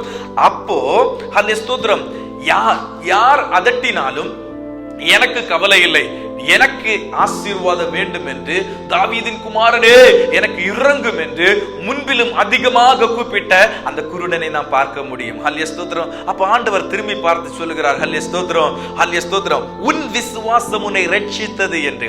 அப்ப அதுல அங்க என்ன இருக்கிறது? இயேசுவால் என்னுடைய குருட்டை மாற்ற முடியும் என்கிற ஒரு விசுவாசம் அவனுக்கு இருந்தது. ஹல்லேலூயா ஸ்தோத்திரம். மற்றவருடைய பேச்சை அவன் கவனிக்கல, அவர்கள் அவனை தடை செய்கிறதை அவன் கவனிக்கல, பொருட்படுத்தல. எனக்கு விடுதலை வேண்டும், என்னுடைய விடுதலை இயேசுவிடத்தில் இருக்கிறது. இதே போல நாமும் வைராக்கியமாக இருக்கணுங்க. பலரும் பல விதத்துல சொல்லுவாங்க, எதுக்கு நீ ஜெபிக்கிற, எதுக்கு நீ ஆலயத்துக்கு போற, அதான் உனக்கு விடுதலையே வரலையே, அதான் நீ இருக்கிற நிலைமையில இருந்து மாறவே இல்லையே. ஹல்லேலூயா ஸ்தோத்திரம். அங்க போய் நீ என்னத்தை பெற்றுக்கொண்டாய் என்று பலரும் பல விதத்தில் பேசக்கூடும். ஹல்லேலூயா ஸ்தோத்திரம். நம்மை அதட்டக்கூடும். அவை எல்லாவற்றையும் பொருட்படுத்தாமல், எனக்கு ஒரு விடுதலை வேண்டும், என்னுடைய வாழ்க்கைக்கு ஒரு விடுதலை வேண்டும். சரி, என்னை விடுவித்தாலும் விடுவிக்காவிடலும் எனக்கு ஒரு நித்திய ஜீவனை ஆண்டவர் வைத்திருக்கிறார், அதில் நான் பிரவேசிக்க வேண்டும். அதற்கு நான் என் இயேசுவை பின்பற்றுவேன், அதற்காக நான் ஆராதனைக்கு கடந்து செல்வேன், அதற்காக நான் தியானிப்பேன், அதற்காக நான் ஜெபிப்பேன் என்று உறுதியாக நாம் நிற்கும் பொழுது ஆண்டவர் அந்த விசுவாசத்தை கனப்படுத்துகிறார். நம்முடைய விசுவாசம் நம்மை ரட்சிக்கும். நம்முடைய விசுவாசம் நம்மை ரட்சிக்கும். உன் விசுவாசம் உன்னை குணப்படுத்தினது என்று சொல்லல, ரட்சித்தது என்று சொல்லப்படுகிறது. அவனுடைய ரட்சிப்பு என்ன? அவருடைய குருட்டு மாறினது. நம்முடைய ரட்சிப்பு என்ன? நித்திய ஜீவனுக்காக நம்மை கொண்டு போகிறது. ஹல்லேலூயா ஸ்தோத்திரம். பர்திமேயு என்கிற குருடனுக்கு ரட்சிப்பு என்ன தெரியுமா? அவன் குருட்டிலிருந்து அவன் பார்வையடைகிறது தான் அவனுக்கு என்னது? ஹல்லேலூயா ஸ்தோத்திரம், ரட்சிப்பு. நம்முடைய ஹல்லேலூயா ஸ்தோத்திரம் இந்த பூமியிலே வாழ்க்கையில் நம்முடைய விடுதலை என்னது? நாம் ரட்சிக்கப்படுவது. ஹல்லேலூயா ஸ்தோத்திரம். முன்பு நாம் ஹல்லேலூயா ஸ்தோத்திரம் புற ஜாதிகளை போல ஹல்லேலூயா ஸ்தோத்திரம் விக்கிரக ஆராதனைக்காரர்களாக ஹல்லேலூயா ஸ்தோத்திரம் தேவனை ஹல்லேலூயா ஸ்தோத்திரம் அறியாமல் பலவித ஹல்லேலூயா ஸ்தோத்திரம் ஆச்சாரங்களை ஆச்சரிக்கிறவர்களாக காணப்பட்டோம். அந்த ஒரு ஹல்லேலூயா ஸ்தோத்திரம், அந்த ஒரு அடிமைத்தனத்திலிருந்து, பாவத்தின் அடிமைத்தனத்திலிருந்து, விக்கிரக ஆராதனையின் அடிமைத்தனத்திலிருந்து நம்மை மீண்டெடுத்து நமக்கு ஒரு ரட்சிப்பு தேவைப்படுகிறது. அதனால நீங்க என்ன கத்தினாலும், நீங்க என்ன செஞ்சாலும், நீங்க ஹல்லேலூயா ஸ்தோத்திரம் எவ்வளவுதான் அதட்டினாலும் நான் அதை பொருட்படுத்த மாட்டேன். காரணம், I know ஹல்லேலூயா ஸ்தோத்திரம் who is my redeemer, என்னுடைய ஹல்லேலூயா ஸ்தோத்திரம் மீட்பர் யார் என்பதை நான் அறிந்திருக்கிறேன். My Jesus, என்னுடைய இயேசு என்னை ரட்சிப்பார் என்று நான் அறிந்திருக்கிறேன். அவரை நோக்கி, அவருடைய முகம் நோக்கி பார்ப்பதற்கு எனக்கு எந்த தடை வந்தாலும் நான் அதை பொருட்படுத்தாதபடிக்கு முன்னேறி செல்வேன் என்கிற ஒரு விசுவாசம் நமக்கு வேண்டும். ஹல்லேலூயா, ஒரு விசுவாசம் நமக்கு வேண்டும். ஹல்லேலூயா ஸ்தோத்திரம். இது ஒரு பிரசங்கம் போல இல்லை என்று சொல்லி நான் ஒரு பிரசங்கம் போல கொண்டு போயிட்டேன். அடுத்து பாருங்க, இப்ப நம்ம ஹல்லேலூயா ஸ்தோத்திரம் விசுவாசம், ரட்சிப்பில் விசுவாசத்தை குறித்து நாம் தியானிக்கலாம். ஹல்லேலூயா ஸ்தோத்திரம். ரட்சிப்பு விசுவாசத்தை குறித்து வர வசனத்தை சொன்னால் காணாப்படமாக சொல்லுகிற ஒரு வசனம் எபிரேயருக்கு எழுதின நிருபம் 11ஆம் அதிகாரம் 1ஆம் வசனத்தை தான் எல்லாரும் சொல்லுவாங்க. விசுவாசம் என்பதோ நம்பப்படுகிறவைகளின் உறுதியும் காணப்படாதவைகளின் நிச்சயமாய் இருக்கிறது. ஹல்லேலூயா ஸ்தோத்திரம். இப்படி சொன்னா ஹல்லேலூயா ஸ்தோத்திரம் புரியறதுக்கு கொஞ்சம் கஷ்டம். ஹல்லேலூயா ஸ்தோத்திரம். நம்பப்படுகிறவைகளின் உறுதியும் காணப்படாதவைகளின் நிச்சயம். ஹல்லேலூயா ஸ்தோத்திரம். The substance of things hoped, evidence of things not seen. நான் அதுக்குள்ள வர்றேன். ஹல்லேலூயா ஸ்தோத்திரம். சாதாரண விசுவாசத்தை எல்லாம் இயேசு கிறிஸ்துவுக்கு அல்லது கிறிஸ்டியன் ஃபெய்த்தா நம்ம நினைக்க முடியாதுங்க. பாருங்க, நம்ம ஒரு நினைக்கிறோம், ராகுல் காந்தி, மோடியை விட ராகுல் காந்தி வந்தா ஆட்சி நல்லா இருக்கிறேங்கிற ஒரு நம்பிக்கை. நம்பிக்கைன்னா ஒரு விசுவாசம். இது ஒரு கிறிஸ்டின் விசுவாசத்திற்கு ஹல்லேலூயா ஸ்தோத்திரம் ஆதாரம் அல்ல. இயேசு கிறிஸ்துவை அல்லது கிறிஸ்தவ விசுவாசம் என்பது அது வேறு. ஹல்லேலூயா ஸ்தோத்திரம். இந்த உலகம் பாசிட்டிவா இரு, என்னைக்கு இருக்கிற மாதிரியா இருக்கும், நாளைக்கு உன்னுடைய வாழ்க்கை மாறாதா, இன்றைக்கு வேலை இல்லாமல் இருக்கிற, நாளைக்கு உனக்கு ஒரு வேலை கிடைக்காதா, பாசிட்டிவா இரு, பாசிட்டிவ் ஆட்டிடியூட் காமி, அப்படி எல்லாம் உலகம் சொல்லல. அந்த விசுவாசமும் கிறிஸ்தவ விசுவாசமும் ஒன்றல்ல. ஹல்லேலூயா. அந்த விசுவாசமும் கிறிஸ்தவ விசுவாசமும் ஒன்றல்ல. உலகத்திற்கு ஹல்லேலூயா ஸ்தோத்திரம். அப்ப கிறிஸ்தவ விசுவாசம்னா என்ன? ஹல்லேலூயா ஸ்தோத்திரம். அந்த விசுவாசமும் ஹல்லேலூயா ஸ்தோத்திரம் பாருங்க, பிலீஃப்ஸ். ஹல்லேலூயா ஸ்தோத்திரம். வேர்ல்ட் சொல்லும் ஹல்லேலூயா ஸ்தோத்திரம், பாசிட்டிவ் திங்கிங், பிலீஃப்ஸ். ஹல்லேலூயா ஸ்தோத்திரம். இதெல்லாம் ஹல்லேலூயா ஸ்தோத்திரம் கிறிஸ்தவ விசுவாசம் அல்ல. அப்ப என்ன கிறிஸ்தவ விசுவாசம்னா என்னன்னா, believe in God against the world. ஹல்லேலூயா ஸ்தோத்திரம். believe in God against the world. அதாவது உலகத்தின் போக்கிற்கு எதிரான தேவனிடத்தில் உள்ள விசுவாசம். ஹல்லேலூயா ஸ்தோத்திரம். உலகத்தின் போக்கிற்கு எதிரான ஹல்லேலூயா ஸ்தோத்திரம் தேவனிடத்தில் உள்ள விசுவாசம். நான் வர்றேன் அதுக்காக. ஹல்லேலூயா ஸ்தோத்திரம். உலகத்தை வெறுத்து, ஹல்லேலூயா ஸ்தோத்திரம், உலகத்தை வெறுத்து, உலகத்தின் போக்கு எப்படி இருக்கும், இந்த சூழ்நிலை இருக்குது. ஹல்லேலூயா ஸ்தோத்திரம். இந்த சூழ்நிலைக்கு எதிராக நாம் தேவனுடைய வார்த்தையில் விசுவாசம் வைப்பது. ஹல்லேலூயா ஸ்தோத்திரம். ஒரு சூழ்நிலையில நம்ம வேலை இல்லாம ரொம்ப கடினப்பட்டு நம்ம போய் கொண்டிருக்கிறோம். ஹல்லேலூயா ஸ்தோத்திரம். ஹல்லேலூயா ஸ்தோத்திரம். ஆனால் ஹல்லேலூயா ஸ்தோத்திரம் ஆண்டவருடைய வார்த்தை வருகிறது. ஹல்லேலூயா ஸ்தோத்திரம். ஹல்லேலூயா ஸ்தோத்திரம். பச்சை கிளிகளும் முசுக்கட்டை பூச்சிகளும் தின்று போட்ட வருஷத்தின் பலனை நான் உனக்கு திரும்ப அளிப்பேன் என்று ஒரு வார்த்தை நமக்கு நேராக புறப்பட்டு வருகிறது. நம்முடைய சூழ்நிலை எப்படி இருக்கிறது தெரியுமா? இருந்த ஒரு நல்ல நிலைமையில இருந்தும் கீழே இறங்கி வந்துட்டோம். ஹல்லேலூயா ஸ்தோத்திரம். இருந்த ஒரு நல்ல நிலைமையில இருந்தும் கீழே இறங்கி வந்துட்டோம். அப்படி இருக்கிற ஒரு சூழ்நிலையில ஆண்டவருடைய வார்த்தை வருகிறது. ஹல்லேலூயா ஸ்தோத்திரம். வெட்டுக்கிளிகளும் பச்சை புழுக்களும் ஹல்லேலூயா தின்று போட்ட வருஷத்தின் பலனை ஹல்லேலூயா ஸ்தோத்திரம் உனக்கு நான் அளிப்பேன், திரும்ப அளிப்பேன் என்கிற ஒரு வார்த்தை நமக்கு கடந்து வருகிறது. சூழ்நிலைகள் எல்லாம் எதிராக இருக்கிறது. அந்த இடத்துல ஆண்டவருடைய வார்த்தையை விசுவாசிக்கிறேன் இல்ல, அதுதான் ஹல்லேலூயா ஸ்தோத்திரம் கிறிஸ்டியன் ஃபெய்த். ஹல்லேலூயா ஸ்தோத்திரம். கிறிஸ்தவ விசுவாசம் என்பது உலகத்திற்கு ஹல்லேலூயா ஸ்தோத்திரம் அல்லது மனிதனுடைய புத்திக்கும் அல்லது யுக்திக்கும் அப்பாற்பட்டதான ஹல்லேலூயா ஸ்தோத்திரம் ஒரு விசுவாசம். ஒரு விசுவாசம். ஹல்லேலூயா ஸ்தோத்திரம். ஒரு விசுவாசம். பாருங்க, ஹல்லேலூயா ஸ்தோத்திரம் காண்கிற ஒரு ராஜாவை ஹல்லேலூயா ஸ்தோத்திரம் வெறுத்து, ஹல்லேலூயா ஸ்தோத்திரம், ஹல்லேலூயா தேவனிடத்தில் வைத்த ஒரு காணாத தெய்வத்தை சாத்ராக் மேஷாக் அபேத்நேகோ என்பவர்கள் ஹல்லேலூயா ஸ்தோத்திரம் கீழ்ப்படிந்தார்கள். ஹல்லேலூயா ஸ்தோத்திரம். பாருங்க, உலகத்தில் அந்த தேசத்தில், அந்த கல்தேய தேசத்தில் இருந்த நேபுகாத்நேச்சர் என்கிற ஒரு ராஜா உண்மையாகவே இருந்தார். அவருடைய பொற்சிலை நிறுவப்பட்டது. அந்த சிலையை வழிபடாத யாவரும் அக்கினி குண்டத்திலே போடப்படுவார்கள். இதுதான் பிரமாணம். ஹல்லேலூயா ஸ்தோத்திரம். தானியேல் தீர்க்கதரிசி 3ஆம் அதிகாரத்துல இவை எழுதப்பட்டிருக்கிறது. ஹல்லேலூயா ஸ்தோத்திரம். தானியேல் தீர்க்கதரிசி 3ஆம் அதிகாரத்துல. இப்ப பாருங்க, ஹல்லேலூயா ஸ்தோத்திரம். ராஜா என்கிறவர் ஒருவர் இருக்கிறார். ராஜா என்கிறவர் ஒருவர் இருக்கிறார். ஹல்லேலூயா ஸ்தோத்திரம். அவருடைய பொற்சிலை நிறுவப்பட்டிருக்கிறது. பொற்சிலை அங்கே நிறுத்தப்பட்டிருக்கிறது. அந்த சிலையை பார்த்து வணங்காதவர்கள் ஹல்லேலூயா ஸ்தோத்திரம் அக்கினி அந்த ஹல்லேலூயா ஸ்தோத்திரம் சூளையிலே போடப்படுவார்கள் என்று ஹல்லேலூயா ஸ்தோத்திரம் எழுதப்பட்ட பிரமாணமும் இருக்கிறது. ஹல்லேலூயா ஸ்தோத்திரம். இவை எல்லாம் இருக்கிறது. ஹல்லேலூயா ஸ்தோத்திரம். ஆனால் ஹல்லேலூயா ஸ்தோத்திரம், ஹல்லேலூயா ஸ்தோத்திரம், சாத்ராக் மேஷாக் அபேத்நேகோவுடைய அந்த விசுவாசம் என்ன தெரியுமா? தேவனை தவிர நாங்கள் யாரையும் வணங்க மாட்டோம் என்கிற ஒரு விசுவாசம். 2 அந்த பகுதியை வாசிக்கும் போது பார்க்கலாம். ஹல்லேலூயா ஸ்தோத்திரம். நாங்கள் இடைவிடாமல் ஆராதிக்கிற தேவன் எங்களை விடுவிப்பார். அவர் விடுவிக்காவிடிலும் இந்த சிலையை நாங்கள் வணங்க மாட்டோம் என்கிற விசுவாசம். ஹல்லேலூயா ஸ்தோத்திரம். இன் கேஸ் அவர் விடுவிக்கவில்லை என்றால் கூட ஹல்லேலூயா ஸ்தோத்திரம். காரணம், நாங்கள் விசுவாசிக்கிற தேவன் உண்மை உள்ளவர். ஹல்லேலூயா ஸ்தோத்திரம். அவர்தான் மெய்யான தேவன். ஹல்லேலூயா ஸ்தோத்திரம். மரித்தாலும் நாங்கள் அவரிடத்தில் போவோம். அதனால ஹல்லேலூயா ஸ்தோத்திரம், ஒருவேளை அவர் இந்த விஷயத்தில் எங்களை விடுவிக்காவிடில் கூட நாங்கள் இடைவிடாமல் ஆராதிக்கிற தேவன் ஹல்லேலூயா ஸ்தோத்திரம் ஒருவேளை விடுவிப்பார். ஒருவேளை அவர் விடுவிக்காமல் போனாலும் கூட இந்த சிலையை நாங்கள் வழிபட மாட்டோம் என்கிற ஒரு விசுவாசம் இருக்கிறது இல்ல.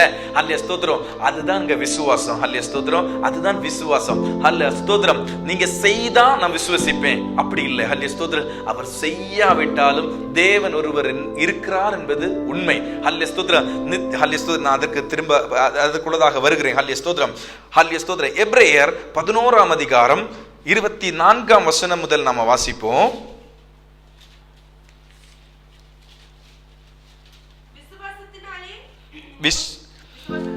விசுவாசத்தினாலே மோசே தான் பெரியவன் ஆனபோது பார்வோனுடைய குமாரத்தின் மகன் எனப்படுவதை வெறுத்து ஹல்லேலூயா அநித்தியமான பாவ சந்தோஷங்களை அனுபவிப்பதை பார்க்கலும் தேவனுடைய ஜனங்களோட துன்பத்தை அனுபவிப்பதே தெரிந்து கொண்டு இனிவரும் பலம் மேல் நோக்கமாயிருந்து எகிப்திலுள்ள பொக்கிஷங்களிலும் கிறிஸ்துவின் நிமித்தம் வரும் நிந்தையை அதிக பாக்கியம் என்று எண்ணினான். ஹல்லேலூயா ஸ்தோத்திரம். இந்த பகுதியை நீங்க வாசித்தீங்களா? ஹல்லேலூயா ஸ்தோத்திரம். விசுவாசம். ஹல்லேலூயா ஸ்தோத்திரம். உலகத்தின் போக்கிற்கு எதிரான தேவனிடத்தில் உள்ள விசுவாசம். அதான் நான் சொன்னேன். உலகத்தின் ஹல்லேலூயா ஸ்தோத்திரம் விசுவாசம் அல்லது உலகத்தின் போக்கிற்கு நேர் எதிர்மறையான ஒரு விசுவாசம். ஹல்லேலூயா ஸ்தோத்திரம். இங்க உலகம் என்ன விசுவாசிக்கும்? ஹல்லேலூயா ஸ்தோத்திரம். உலகத்தான் என்ன விசுவாசிப்பான்? மோசே யாரு? பார்வோனுடைய குமாரன், அரண்மனையில் வளர்ந்தவன். ஹல்லேலூயா ஸ்தோத்திரம். அரண்மனைக்குரிய சகல ஹல்லேலூயா ஸ்தோத்திரம் செல்வ செழிப்பிற்கும் ஹல்லேலூயா ஸ்தோத்திரம் அல்லது பார்வோனுக்கு அப்புறம் அடுத்த ராஜா யாரு? மோசே. இவை எல்லாவற்றையும் விட்டு தேவனுடைய ஜனங்களோடு கூட கஷ்டம் அனுபவிப்பதை சந்தோஷம் என்று எண்ணி இனி வரும் ஆசீர்வாதங்கள் ஹல்லேலூயா ஸ்தோத்திரம். இனி வரும் ஆசீர்வாதங்கள் என்ன தெரியுமா? ஹல்லேலூயா ஸ்தோத்திரம். மோசேய ஆண்டவர் யாருக்கும் விட்டு கொடுக்கல. மோசே ஆண்டவர் எடுத்துக்கொண்டு மலைக்கு கொண்டு போனார். அவன் மரணமடையும் தருவாயில் கூட ஹல்லேலூயா ஸ்தோத்திரம் அவன் மரணித்து அவனை யார் அடக்கம் பண்ணினான் என்றால் தேவன் தான் அடக்கம் பண்ணினார். ஹல்லேலூயா ஸ்தோத்திரம். தேவன் தான் அடக்கம் பண்ணினார். அந்த அளவு ஹல்லேலூயா ஸ்தோத்திரம் தேவனோடு கூட உள்ள அந்த உறவை இந்த உலகத்தின் சகலத்தையும் வெறுத்து தேவனோடு கூட உள்ள அந்த உறவை அவன் பாக்கியமாக எண்ணினான். ஹல்லேலூயா ஸ்தோத்திரம். இனி வரும் ஹல்லேலூயா ஸ்தோத்திரம். இனி வரும் ஹல்லேலூயா ஸ்தோத்திரம் அதாவது அநித்தியமான பாவ சந்தோஷங்கள். இந்த உலகத்தில் உள்ள ஹல்லேலூயா ஸ்தோத்திரம் அந்த செல்வ செழிப்பான அந்த அரண்மனையில் கிடைக்கிற சகல பாக்கியங்களையும் அவன் அநித்தியமான பாவம் என்று சொல்லிட்டு அவைகளை அனுபவிப்பதை பார்க்கலும் தேவனுடைய ஜனங்களோட துன்பத்தை அனுபவிப்பதையே தெரிந்து கொண்டு இனி வரும் பலன் மேல் நோக்கமாயிருந்து ஹல்லேலூயா ஸ்தோத்திரம். அவனுக்கு அப்படி என்ன பலன் கிடைத்தது? 40 வருடம் ஹல்லேலூயா ஸ்தோத்திரம் மறுபூமியில, அதாவது ஹல்லேலூயா ஸ்தோத்திரம் ஹல்லேலூயா வனாந்தரத்தில் ஆடுகளை மேய்த்து ஹல்லேலூயா ஸ்தோத்திரம் அவனை தேவன் ஹல்லேலூயா ஸ்தோத்திரம் என்ன செஞ்சார்? ஹல்லேலூயா ஸ்தோத்திரம் ஹல்லேலூயா ஸ்தோத்திரம் பரிசீலிப்பித்தார். அதாவது ஹல்லேலூயா ஸ்தோத்திரம் அடுத்த ஒரு லீடர்ஷிப்புக்கு அவனை தகுதிப்படுத்தி கொண்டு வருகிறார். கொண்டு வந்து 40 வருடம் அரண்மனையில், 40 வருடம் ஹல்லேலூயா ஸ்தோத்திரம் இந்த வனாந்தரத்தில், பின்பு 40 வருடம் இந்த தேவ ஜனங்களை நடத்துவதற்கு அதுவும் வனாந்தரத்திலூட நடத்தி கொண்டு வருகிறார். கொண்டு வந்து ஹல்லேலூயா ஸ்தோத்திரம் அவர் அநேக ஹல்லேலூயா ஸ்தோத்திர நிந்தைகளை அவமானங்களை மோசே சந்தித்தார். ஹல்லேலூயா ஸ்தோத்திரம் இந்த ஜனங்களினால் அவருடைய முறுமுறுப்புகள் பிறுபிறுப்புகள் எல்லாம்.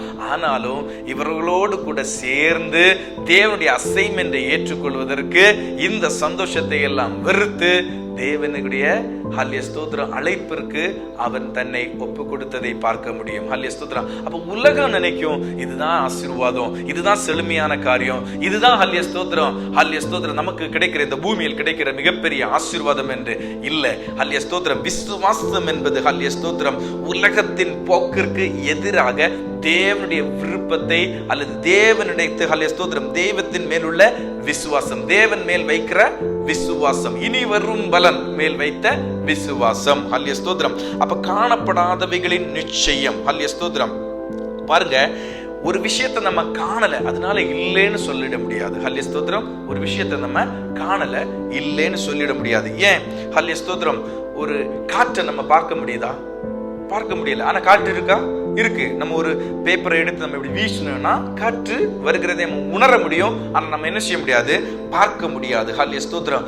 மனுஷன் எப்போதும் ஹல்லேலூயா ஸ்தோத்திரம். எப்போதும் மனுஷன் லிமிட் வரம்பு உள்ளவன். ஹல்லேலூயா ஸ்தோத்திரம். வரம்புகள் உள்ளவன். ஹல்லேலூயா ஸ்தோத்திரம். வரைமுறைகள் உள்ளவன், வரம்புகள் உள்ளவன், லிமிட்டேஷன்ஸ் உள்ளவன். ஹல்லேலூயா ஸ்தோத்திரம். பாருங்க, எலிஷாவுடைய வேலைக்காரனாகிய கேயோசி என்கிறவனே தெரியும்ல, எலிஷாவுடைய வேலைக்காரனாகிய கேயோசி 2 ராஜாக்களின் புஸ்தகம் 6ஆம் அதிகாரத்தில் இருக்கிறது. இப்போ ஹல்லேலூயா ஸ்தோத்திரம், இந்த எலிஷா தீர்க்கதரிசி இஸ்ரவேல் ராஜாவிற்கு உதவி செய்வதனால, ஹல்லேலூயா ஸ்தோத்திரம், ஹல்லேலூயா ஸ்தோத்திரம், உதவி செய்வதனால எதிரி மற்ற ராஜாவுக்கு எதிரியாகிவிட்டு இந்த எலிஷாவை பிடிப்பதற்காக ஹல்லேலூயா ஸ்தோத்திரம் ராணுவம் சூழ்ந்திருக்கும் பொழுது எலிஷா பார்த்து சொல்லுவார். ஹல்லேலூயா ஸ்தோத்திரம். எலிஷா இல்ல, கேயோசி பார்த்து ரொம்ப பயந்து வந்து எலிஷாவிடத்தில் சொல்லும் பொழுது எலிஷா சொல்லுவார், அவர்களோடு இருப்பவர்களை பார்க்கிலும் நம்மோடு இருப்பவர் பெரியவர். ஹல்லேலூயா ஸ்தோத்திரம். பார்த்துட்டு ஹல்லேலூயா ஸ்தோத்திரம், எலிஷாவுடைய கண்களுக்கு தெரிகிறது அக்னிமயமான ஹல்லேலூயா ஸ்தோத்திரம் குதிரைகளும் ரதங்களும் சூழ்ந்து இவர்களை பாதுகாத்து கொண்டிருக்கிறது. ஆனா அந்த வேலைக்காரனுக்கு என்ன செய்யல, தெரியல. ஹல்லேலூயா ஸ்தோத்திரம். ஆனா ஹல்லேலூயா ஸ்தோத்திரம், அக்னிமயமான குதிரைகளும் ரதங்களும் அங்க இருந்தது. ஹல்லேலூயா ஸ்தோத்திரம். ஆண்டவரே, இவருடைய கண்களை ஹல்லேலூயா ஸ்தோத்திரம் காண செய்யுங்க என்று எலிஷா வேண்டிக் கொள்ளும் பொழுது கேயோசி அதை பார்க்க நேருகிறது. ஹல்லேலூயா ஸ்தோத்திரம். அப்போ things cannot be seen. ஹல்லேலூயா ஸ்தோத்திரம். not ever seen. அந்த காரியங்களை நம்ம பார்க்காவிடிலும் அது இங்க இருக்கிறது. ஹல்லேலூயா ஸ்தோத்திரம். அடுத்தது பாருங்க, இன்னொரு எக்ஸாம்பிள் சொன்னோம்னா பிலேயாம். ஹல்லேலூயா ஸ்தோத்திரம். பாலாக்கு என்பவன் ஹல்லேலூயா ஸ்தோத்திரம் பிலேயாம் என்ன செய்கிறான், விலைக்கு வாங்குகிறான். ஹல்லேலூயா ஸ்தோத்திரம். இஸ்ரவேல் ஜனங்களை சபிப்பதற்காக பிலேயாம் என்கிற தீர்க்கதரிசியை விலைக்கு வாங்கும் பொழுது அவன் போகிற பாதை ஆண்டவருக்கு பிரியமில்லாத பாதை. ஹல்லேலூயா ஸ்தோத்திரம். அதனால ஆண்டவர் தூதனை அனுப்புகிறார். இது எங்க இருக்குன்னா என்னாகமம் புஸ்தகம் 22ஆம் அதிகாரத்துல நம்ம வாசிக்கும் பொழுது இருக்கும். என்னாகமம் 22ஆம் நான் சொல்றேன், நீங்க வீட்டுல போய் தியானிங்க. அப்ப என்னாகமம் 22ஆம் அதிகாரம் இங்க பாருங்க, கர்த்தருடைய தூதன் உருவின பட்டயமாக நிற்கிறான். ஹல்லேலூயா ஸ்தோத்திரம். இதை யாரு பார்க்கல, பிலேயாம் பார்க்கல. ஆனா ஹல்லேலூயா ஸ்தோத்திரம், கழுதையின் கண்களுக்கு உருவின பட்டயத்துடன் நிற்கிற இந்த ஹல்லேலூயா ஸ்தோத்திரம், ஹல்லேலூயா ஸ்தோத்திரம், இந்த தூதன் அந்த கழுதையின் கண்களுக்கு தெரிவதை குறித்து நாம் பார்க்க முடியும். அதே போல ஹல்லேலூயா ஸ்தோத்திரம், ஹல்லேலூயா ஸ்தோத்திரம், ஹல்லேலூயா ஸ்தோத்திரம், அதனுடைய முடிவில இந்த பிலேயாமும் அதை பார்க்க நேரிடுகிறது. அப்ப அங்க இருக்குது ஹல்லேலூயா ஸ்தோத்திரம், ஆனா பார்க்க முடியல. ஹல்லேலூயா ஸ்தோத்திரம். அதே மாதிரி ஹல்லேலூயா ஸ்தோத்திரம், சில விஷயங்கள் ஹல்லேலூயா ஸ்தோத்திரம் காணப்படாதவைகளின் நிச்சயம், நம்பப்படுகிறவைகளின் உறுதி என்னெல்லாம் இருக்குல்ல, ஹல்லேலூயா ஸ்தோத்திரம், நாம உறுதியா நம்பப்படுகிறோம். என்ன நம்புறோம் தெரியுமா? நித்திய ஜீவன் பரலோகத்தில். ஹல்லேலூயா ஸ்தோத்திரம். பரலோகம் ஒன்று, பரலோகத்தில் நமக்கு ஒரு வாசஸ்தலம் உண்டு. ஹல்லேலூயா ஸ்தோத்திரம். பரலோகத்தில் நமக்கு ஒரு வாசஸ்தலம் உண்டு. நம்ம விசுவசிக்கிறோம். பார்த்திருக்கிறோமா? இல்ல. பார்த்திருக்கிறோமா? இல்ல. பரலோகத்தில் நமக்கு ஒரு வாசஸ்தலம் உண்டு. இயேசுவின் 2ஆம் வருகை, ஆண்டவராகிய இயேசு கிறிஸ்து ஹல்லேலூயா ஸ்தோத்திரம், ஹல்லேலூயா ஸ்தோத்திரம், ஹல்லேலூயா ஸ்தோத்திரம், மேக மீதில் பிரதான தூதரோடும் ஹல்லேலூயா ஸ்தோத்திரம் அவர் இறங்கி வருகிறதே என்ன செய்ய முடியும், எக்கால சத்தத்தோடும் அவர் இறங்கி வருவார் என்கிற, வருவாரா? வருவார். ஹல்லேலூயா ஸ்தோத்திரம். அந்த விசுவாசம். ஹல்லேலூயா ஸ்தோத்திரம். நியாயத்தீர்ப்பு நாள் என்று ஒன்று இருக்கிறது. ஹல்லேலூயா ஸ்தோத்திரம். நியாயத்தீர்ப்பு நாள் என்று ஒன்று இருக்கிறது. ஹல்லேலூயா ஸ்தோத்திரம். அடுத்தது 1000 வருட அரசாட்சி இருக்கிறது. நித்திய காலமாக இயேசுவோடு கூட வாழுகிற வாழ்க்கை இருக்கிறது. ஹல்லேலூயா ஸ்தோத்திரம். பாவிகளுக்கு அழிவில்லாத நித்திய நரகம் என்ற ஒன்று இருக்கிறது. இவை எல்லாவற்றையும் நம்ம காணல, ஆனா என்ன செய்கிறோம், விசுவாசத்தினால இவை இருக்கிறது என்றதை உறுதி செய்கிறோம். ஹல்லேலூயா ஸ்தோத்திரம். விசுவாசத்தினாலே ஹல்லேலூயா ஸ்தோத்திரம் இவை எல்லாவும் இருக்கிறது என்று நாம் உறுதி செய்கிறோம். இதை உறுதி செய்தான் ஆண்டவராகிய இயேசு கிறிஸ்துவை நாம் விசுவசிக்கிறோம். ஹல்லேலூயா ஸ்தோத்திரம், ஹல்லேலூயா ஸ்தோத்திரம். இவை யாவும் விசுவாசத்தால் நாம் என்ன செய்கிறோம், காண்கிறோம். பரலோகத்தை நம்ம விசுவாசத்தால் காண்கிறோம். ஆண்டவர் நமக்கு வைத்திருக்கிற வாசஸ்தலத்தை நாம காண்கிறோம். இயேசுவின் 2ஆம் வருகை குறித்து நாம விசுவசிக்கிறோம், அதை காண்கிறோம். அதை கண்டுதான் இயேசு இப்பொழுது வந்தால் நான் ஹல்லேலூயா ஸ்தோத்திரம் அவரோடு கூட எடுக்கப்படுவேனா, இல்லது பாவி என்று நம்மை தள்ளி விடுவார்களா என்ற ஒரு பயம் நம்மை எப்பொழுதும் சூழ்ந்து கொண்டிருக்க வேண்டும். அதுதான் விசுவாசம். ஆண்டவராகிய இயேசு கிறிஸ்து என்ன செய்வார், வருவார். அடுத்தது இயேசு 1000 வருடம் இந்த பூமியில அரசாட்சி, இயேசுவின் அரசாட்சி நடக்கும். அதை நம்ம விசுவசிக்கிறோம். ஹல்லேலூயா ஸ்தோத்திரம். நித்தியமாக இயேசுவோடு கூட நியாயத்தீர்ப்புக்கு பிற்பாடு நித்தியமாக இயேசுவோடு கூட நாம வாழுவோம் என்கிற ஒரு விசுவாசம். இவை எல்லாவற்றையும் நாம பார்க்கலைனாலும் நம்ம என்ன செய்கிறோம், விசுவாசத்தோடு ஹல்லேலூயா ஸ்தோத்திரம் அதை ஏற்றுக்கொள்கிறோம். சிம்பிளா புரியணும்னா எபிரேயருக்கு எழுதின நிருபம் 11ஆம் அதிகாரம் 7ஆம் வசனத்தை மட்டும் வாசிங்க. விசுவாசத்தினாலே நோவா தற்காலத்திலே காணாதவைகளை குறித்து தேவ எச்சரிப்பு பெற்று பயபக்தி உள்ளவனாகி தன் குடும்பத்தை ரட்சிப்பதற்கு பேழையை உண்டு பண்ணினான். அதனாலே அவன் உலகம் ஆக்கினைக்குள்ளதார் தீர்த்து விசுவாசத்தினால் உண்டாகும் நீதிக்கு சுதந்திரவாளியானான். ஹல்லேலூயா ஸ்தோத்திரம்.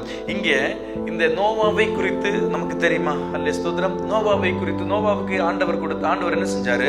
ஹல்லேலூயா ஸ்தோத்திரம். நோவாவிடத்துல சொன்னாரு. ஹல்லேலூயா ஸ்தோத்திரம். இந்த ஹல்லேலூயா ஸ்தோத்திரம் ஜனங்கள் எல்லாரும் எப்படி நோவாவின் காலத்தில் இருந்த ஜனங்கள் எல்லாரும் அக்கிரமங்களினாலும் ஹல்லேலூயா ஸ்தோத்திரம் விக்கிரக ஆராதனையினாலும் பலவித காரியத்தினால என்ன செஞ்சிருக்காங்க? ஹல்லேலூயா ஸ்தோத்திரம் தேவனை விட்டு தூரம் போயிட்டாங்க. ஹல்லேலூயா ஸ்தோத்திரம். ஆண்டவர் சொன்னார், இந்த ஹல்லேலூயா ஸ்தோத்திரம் மனிதனை உண்டு பண்ணினதற்காக அவர் ஹல்லேலூயா ஸ்தோத்திரம் மனஸ்தாபப்பட்டார் என்று எழுதப்பட்டிருக்கிறது. மனிதனை உண்டு பண்ணினதற்காக மனஸ்தாபப்பட்டார் என்றெல்லாம் வேதத்தில் சொல்லப்பட்டிருக்கிறது. அதனால நான் என்ன செய்வேன்? ஹல்லேலூயா ஸ்தோத்திரம் இந்த ஜனத்தை நான் முழுவதுமாக அழிக்க போகிறேன். ஹல்லேலூயா ஸ்தோத்திரம். அந்த காலத்துல ஒருவனை பார்த்தார். ஹல்லேலூயா ஸ்தோத்திரம். யார?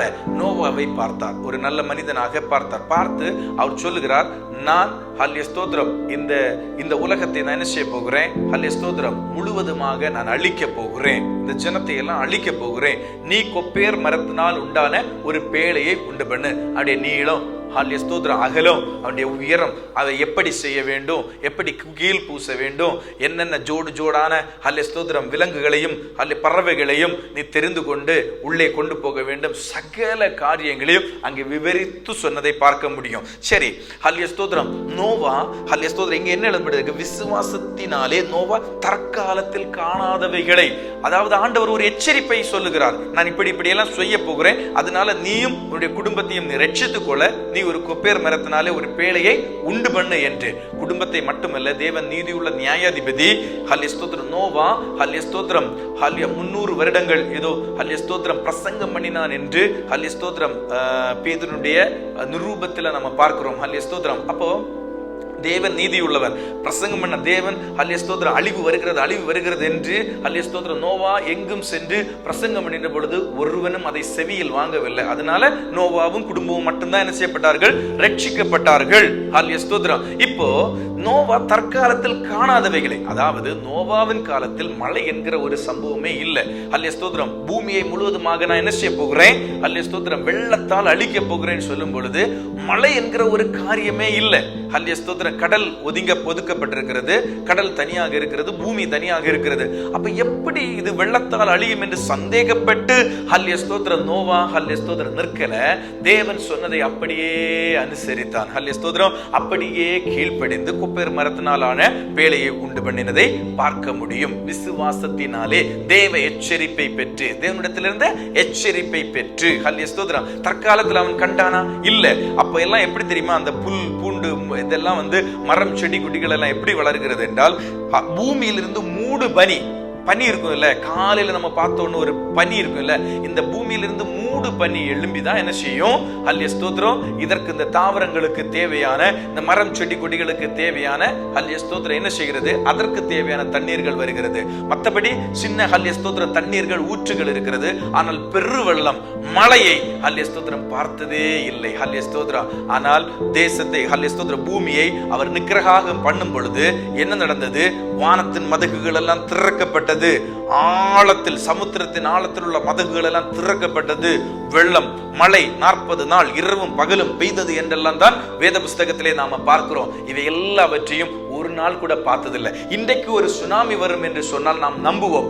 ஆனால் சுனாமி வருவதற்கு முன்பதாக ஹல்லேலூயா ஸ்தோத்திரம் கடல் கொந்தளித்து இந்த இடத்தில் உள்ள ஹல்லேலூயா ஸ்தோத்திரம் இந்த இவ்வளவு கிலோமீட்டர் அழிய போகிறது என்று சொன்னால் நாம் எப்படி நம்புவோமா?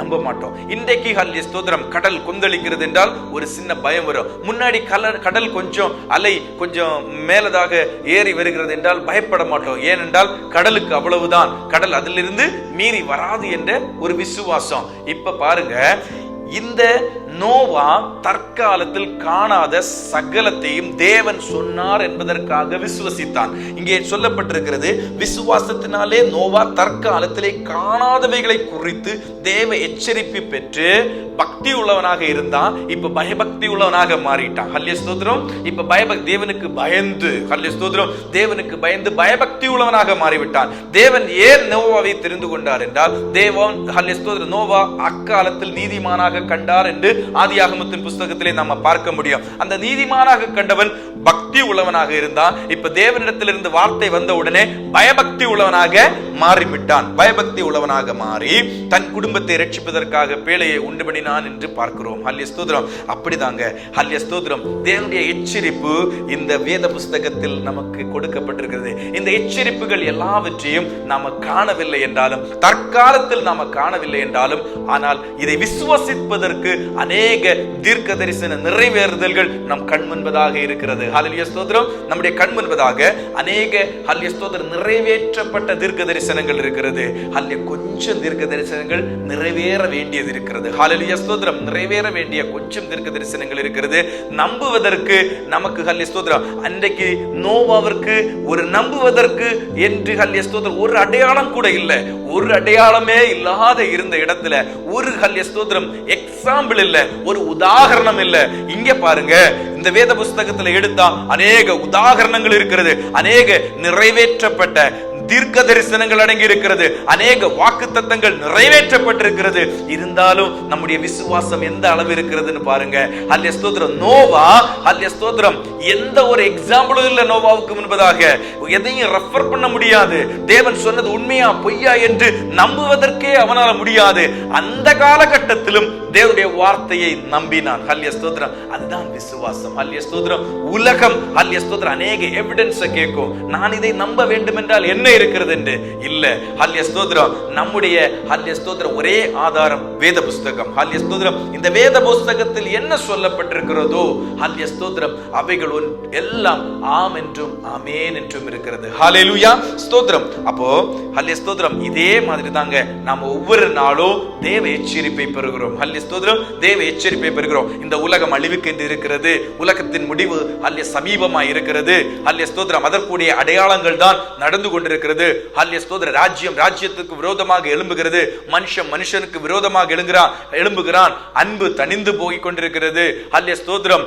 எங்கே பார்த்தாலும் யுத்தங்களும் யுத்தத்தின் செய்திகளும் கேட்கப்படுகிறது. ஹல்லேலூயா ஸ்தோத்திரம். மாத்திரமல்ல பூகம்பங்களும் ஹல்லேலூயா ஸ்தோத்திரம். ஹல்லேலூயா ஸ்தோத்திரம். வானத்தில் அசைவுகள், பூமியில் அசைவுகள். ஹல்லேலூயா ஸ்தோத்திரம். இப்படி பல விதமான பஞ்சங்கள், பேரழிவுகள், கொள்ளை நோய்கள், இவை எல்லாம் முடிவுக்கு ஆரம்பம் என்று வேத வசனத்தில் எழுதப்பட்டிருக்குல்ல. இவையெல்லாம் முடிவுக்கு, வேதனைக்கு ஆரம்பம் என்று எழுதப்பட்டிருக்கிறது. அதனால என்ன செய்யுங்க? மனம் திரும்புங்க. தேவனுடைய ராஜ்யம் சமீபமா இருக்கிறது. கர்த்தர் உங்களுக்கு உங்கள் மேல் அன்பாய் இருக்கிறார். நீங்க அவரை விசுவசிங்க. நித்திய ஜீவன் ஒன்று இருக்கிறது. இந்த உலகத்தில் நீங்கள் வாழுகிற வாழ்க்கை கொஞ்சம், ஆனால் நித்தியமாக தேவனோடு கூட வாழ்கிற வாழ்க்கை ஹல்லேலூயா ஸ்தோத்திரம் ஒன்று இருக்கிறது. அதனால இயேசுவை விசுவசிங்க. நீங்கள் அவரை பின்பற்றுங்க.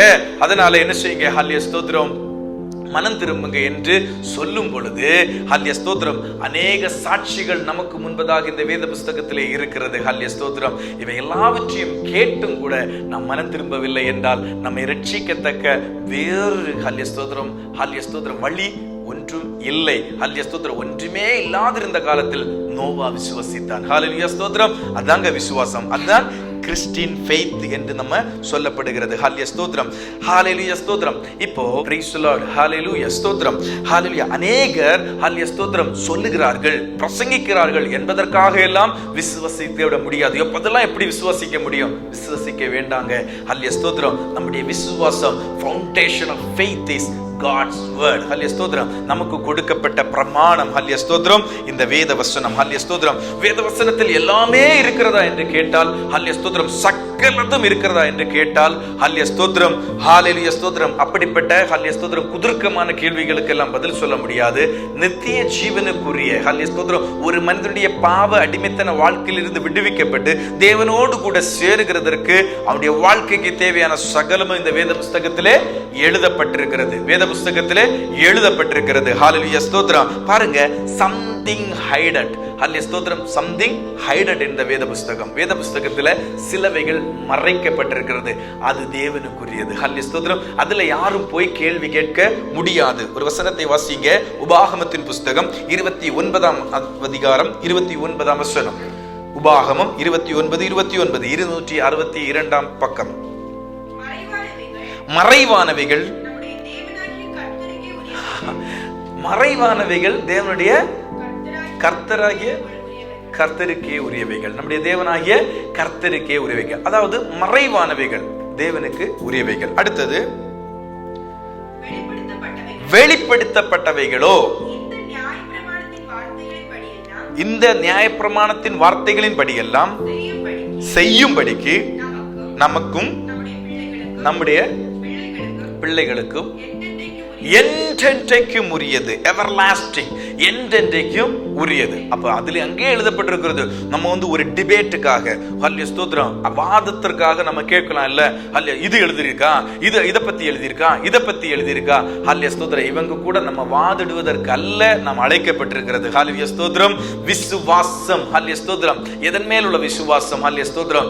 நான் ஒரு பாவி. ஹல்லேலூயா ஸ்தோத்திரம். ஆதாம் பாவம் செய்தது. ஆதாமிய பாவம் என் மேல் இருந்தது. ஹல்லேலூயா ஸ்தோத்திரம். நான் ரட்சிக்கப்பட்டால் இயேசுவை, ஹல்லேலூயா ஸ்தோத்திரம், ஹல்லேலூயா ஸ்தோத்திரம், தேவனுடைய குமாரன் என்று விசுவசித்து அவர்தான் என்னுடைய மீட்பர் என்று விசுவசித்தால், ஹல்லேலூயா ஸ்தோத்திரம், அந்த பாவம் நீங்கி நான் ரட்சிக்கப்படுவேன். நான் ரட்சிக்கப்பட்டு, ஹல்லேலூயா ஸ்தோத்திரம், வேதத்தின் அடிப்படையில், இந்த நியாயப்பிரமாண புஸ்தகத்தின் அடிப்படையில் நான் ஒரு வாழ்க்கை வாழுவேன் என்றால், ஹல்லேலூயா ஸ்தோத்திரம், நித்திய ஜீவனிலாக நான் கொண்டு போகப்படுவேன். அந்த நித்திய ஜீவனில் நான் நித்திய காலமாக அழிவில்லாமல் வாழுவேன் என்கிற ஒரு விசுவாசம் இருந்தால் போதும். ஹல்லேலூயா ஸ்தோத்திரம். அப்போ வெளிப்படுத்தப்பட்டவைகள் யாருக்குரியது?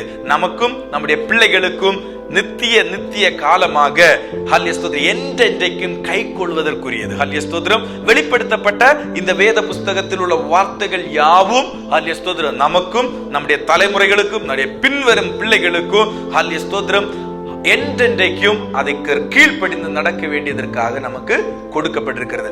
மறைவானவைகள் தேவனுக்குரியவைகள், கர்த்தருக்குரியவைகள். அதை பற்றி நாம் கேள்வி கேட்க நம்மால் இயலாது. யோபு அநேக, ஹல்லேலூயா ஸ்தோத்திரம், இருதயத்தின் வேதனையின் நிமித்தம், ஹல்லேலூயா ஸ்தோத்திரம், தன் வாழ்க்கையின் வேதனை நிமித்தம் அநேக காரியங்களை ஆண்டவரிடத்தில் கேட்கும் பொழுது ஆண்டவர் பெருங்காற்றிலிருந்து உத்தரவு கொடுக்கிறார். ஹல்லேலூயா ஸ்தோத்திரம். யோபுவின் புஸ்தகம் 38ஆம் அதிகாரத்திலிருந்து பார்க்கிறோம். ஆண்டவர் பெருங்காற்றிலிருந்து என்ன செஞ்சார்? ஹல்லேலூயா ஸ்தோத்திரம், உத்தரவு கொடுக்கும் பொழுது நான், ஹல்லேலூயா ஸ்தோத்திரம், ஆதியில், ஹல்லேலூயா ஸ்தோத்திரம், என்ன செய்ய, ஹல்லேலூயா ஸ்தோத்திரம், ஆதியில் இந்த உலகத்தை உருவாக்கும் பொழுது, அதற்கு அந்த பூமிக்கு கல்லிடும் பொழுதெல்லாம் நீ எங்க இருந்தேன்னெல்லாம் அநேக கேள்விகளை கேட்கிறார்கள். அப்ப தேவனுக்குரிய மறைவான காரியங்கள் தேவனுக்குரியது. எப்பம் உலகம் உண்டானது என்று, பூமி எப்பொழுது உண்டானது என்று, ஹல்லேலூயா ஸ்தோத்திரம், ஆதாரம் இருக்கிறது. ஹல்லேலூயா ஸ்தோத்திரம். பூமி அதற்கு முன்பதாக உண்டானது. பூமியினுடைய ஒரு ரீக்ரியேஷனை பத்தி நாம் ஆதியாகமத்தில் பார்க்கிறோம். பூமியினுடைய ரீக்ரியேஷனை பத்தி நாம் ஆதியாகமத்தின் 1ஆம் அதிகாரம் 2ஆம் வசனத்தின் மூலம் பார்க்கிறோம். பட் ஆதியில் தேவன் வானத்தையும் பூமியையும் சிருஷ்டித்தார். அந்த ஆதி எப்ப என்று யாருக்கும் தெரியாது. ஹல்லேலூயா ஸ்தோத்திரம். அதெல்லாம் தேவனுக்குரியவைகள். அப்ப மறைவானவைகள் தேவனுக்குரியவைகள். இயேசுவிடத்தில் ஒரு முறை கேட்பார்கள், உம்முடைய வருகை எப்பொழுது இருக்கும் என்று. ஹல்லேலூயா ஸ்தோத்திரம். அது எனக்கு கூட தெரியாது. ஹல்லேலூயா ஸ்தோத்திரம். இரவில் துருவிடனை போல ஆண்டவருடைய வருகை இருக்கும். ஹல்லேலூயா ஸ்தோத்திரம் என்று சொல்லிட்டு சொல்லுவாரு, பிதா ஒருவருக்கே தெரியும், எனக்கே தெரியாது என்று சொல்லுகிறதை பார்க்க முடியும். ஹல்லேலூயா ஸ்தோத்திரம். அப்போ தேவனுக்குரிய காரியங்கள் தேவனுக்குரியது, நமக்குரியது தேவன் அழகாக இந்த வேத புஸ்தகத்திலே கொடுத்திருக்கிறார். ரட்சிப்பில் விசுவாசம். தேவன் நமக்கு தந்திருக்கிற வேதத்தை சார்ந்து, தேவன் நமக்கு தந்திருக்கிற இந்த வேதத்தை சார்ந்து விசுவசித்து அவரால் அனுப்பப்பட்ட இயேசு கிறிஸ்துவை, ஹல்லேலூயா ஸ்தோத்திரம், தேவனுடைய குமாரன் என்றும் நம்முடைய மீட்பர் என்றும் விசுவசிக்கிற விசுவாசத்தினால் நாம் ரட்சிக்கப்படுகிறோம். ஹல்லேலூயா ஸ்தோத்திரம். இந்த வேதத்தை, ஹல்லேலூயா ஸ்தோத்திரம், சார்ந்து இதை விசுவசித்து, தேவன் கொடுத்தது தானே வேதம். ஹல்லேலூயா ஸ்தோத்திரம். இந்த வேதத்தை சார்ந்து, ஹல்லேலூயா ஸ்தோத்திரம், இந்த வேதத்தை விசுவசித்து, தேவனால் அனுப்பப்பட்டவர் தான் இயேசு கிறிஸ்து, தேவனுடைய குமாரன் தான் இயேசு கிறிஸ்து, நம்முடைய மீட்பர் தான் இயேசு கிறிஸ்து, பாவத்தை மீட்கிறவர் இயேசு. அதனால்தான் இயேசு என்கிற பேருடைய அர்த்தமே அவர் பாவத்திலிருந்து விடுதலை தருகிறவர் என்று வேதத்திலே சொல்லப்பட்டிருக்கிறது. இந்த இயேசுவை விசுவசித்து அவரிடத்திலிருந்து, அவர் மூலமாக நாம் ரட்சிப்பை பெறுகிறோம். அதுதான் ரட்சிப்பினுடைய விசுவாசம். ஹல்லேலூயா ஸ்தோத்திரம். ஏன் விசுவாசம் வேண்டும்? ஹல்லேலூயா ஸ்தோத்திரம். ஏன் விசுவசிக்க வேண்டும்? எபிரேயருக்கு எழுதின நிருபம் 11ஆம் அதிகாரம் 6ஆம் வசனம், 308வது பக்கம் புதிய ஏற்பாட்டில். எபிரேயருக்கு எழுதின நிருபம் 11ஆம் அதிகாரம் 6ஆம் வசனத்தை வாசிக்கலாம். விசுவாசம் இல்லாமல் தேவனுக்கு பிரியமாய் இருப்பது கூடாத காரியம். பாருங்க, விசுவாசம் இல்லாமல் தேவனுக்கு பிரியமாய் இருப்பது கூடாத காரியம். ஒரே நேரத்துல நாம தேவனையும் பிசாசையும் பிரியப்படுத்த முடியாது. மாம்சமும் ஆவியும் ஒன்றுக்கொன்று விரோதமாக இருக்கிறது போல தேவனுக்கு எப்போதும் சாத்தான் எப்படி விரோதமாக தான் நிற்பான். தேவன் சொல்லுகிறதுக்கு தேவன் என்ன சொன்னாலும் அதற்கு விரோதமாக நிற்பதுதான் பிசாசுனுடைய வேலை. ஹல்லேலூயா ஸ்தோத்திரம். மாம்சமும் ஆவியும் எப்படி ஒன்றுக்கு ஒன்று விரோதமாக நம்முடைய வாழ்க்கை, நம்முடைய மனிதனுடைய மாம்சமும் ஆவியும் எப்படி விரோதமாக செயல்படுகிறதோ அதே மாதிரி தேவனுக்கு எப்பொழுதும் ஆப்போசிட்டா நிற்கிறவன் தான் யாரு? பிசாசு. ஆதியாகமத்தின் புஸ்தகம் 2ஆம் அதிகாரம் 16-17 2ஆம் அதிகாரம் நான் சொல்லி போறேன். ஆதியாகமத்தின் புஸ்தகம் 2ஆம் அதிகாரம் 16-17 வசனங்கள்ல ஆண்டவர் ஒரு கட்டளை கொடுக்கிறார் ஆதாமுக்கும் ஏவாளுக்கும். நீ என்ன செய்யாத, ஹல்லேலூயா ஸ்தோத்திரம், தோட்டத்தின் நடுவில் உள்ள நன்மை தீமை அறியத்தக்க விருட்சத்தின் அந்த பழத்தை என்ன செய்யாத, அந்த கனியை நீ புசியாத, நீ புசிக்கிற நாள்ல சாகவே சாவா என்று ஆண்டவர் கட்டளை கொடுக்கிறார். பிசாசு என்ன கொடுக்கிறான் பாருங்க. ஆதியாகமம் 3ஆம் அதிகாரம் 1 முதல் 6 வரை உள்ள வசனங்களை நாம் வாசிக்கும் பொழுது, ஆதியாகமம், நீங்க அந்த வசனத்தை பாருங்க, நான் சொல்றேன். ஆதியாகமம் 3ஆம் அதிகாரம் 1 முதல் 6 வரை உள்ள வசனங்களை வாசிக்கும் பொழுது, ஹல்லேலூயா ஸ்தோத்திரம், ஆண்டவர் உங்களிடத்துல என்ன சொன்னார் என்று கேட்கிறான் பிசாசு. ஹல்லேலூயா ஸ்தோத்திரம், இந்த பழத்தை புசிக்க கூடாதா என்று கேட்கிறான். ஹல்லேலூயா ஸ்தோத்திரம், ஏவாள் அதற்கு ஆம், அவர் புசிக்க கூடாது, நீங்க சாவே சாவீர்கள் என்று சொன்னதை சொல்லுகிறாள்.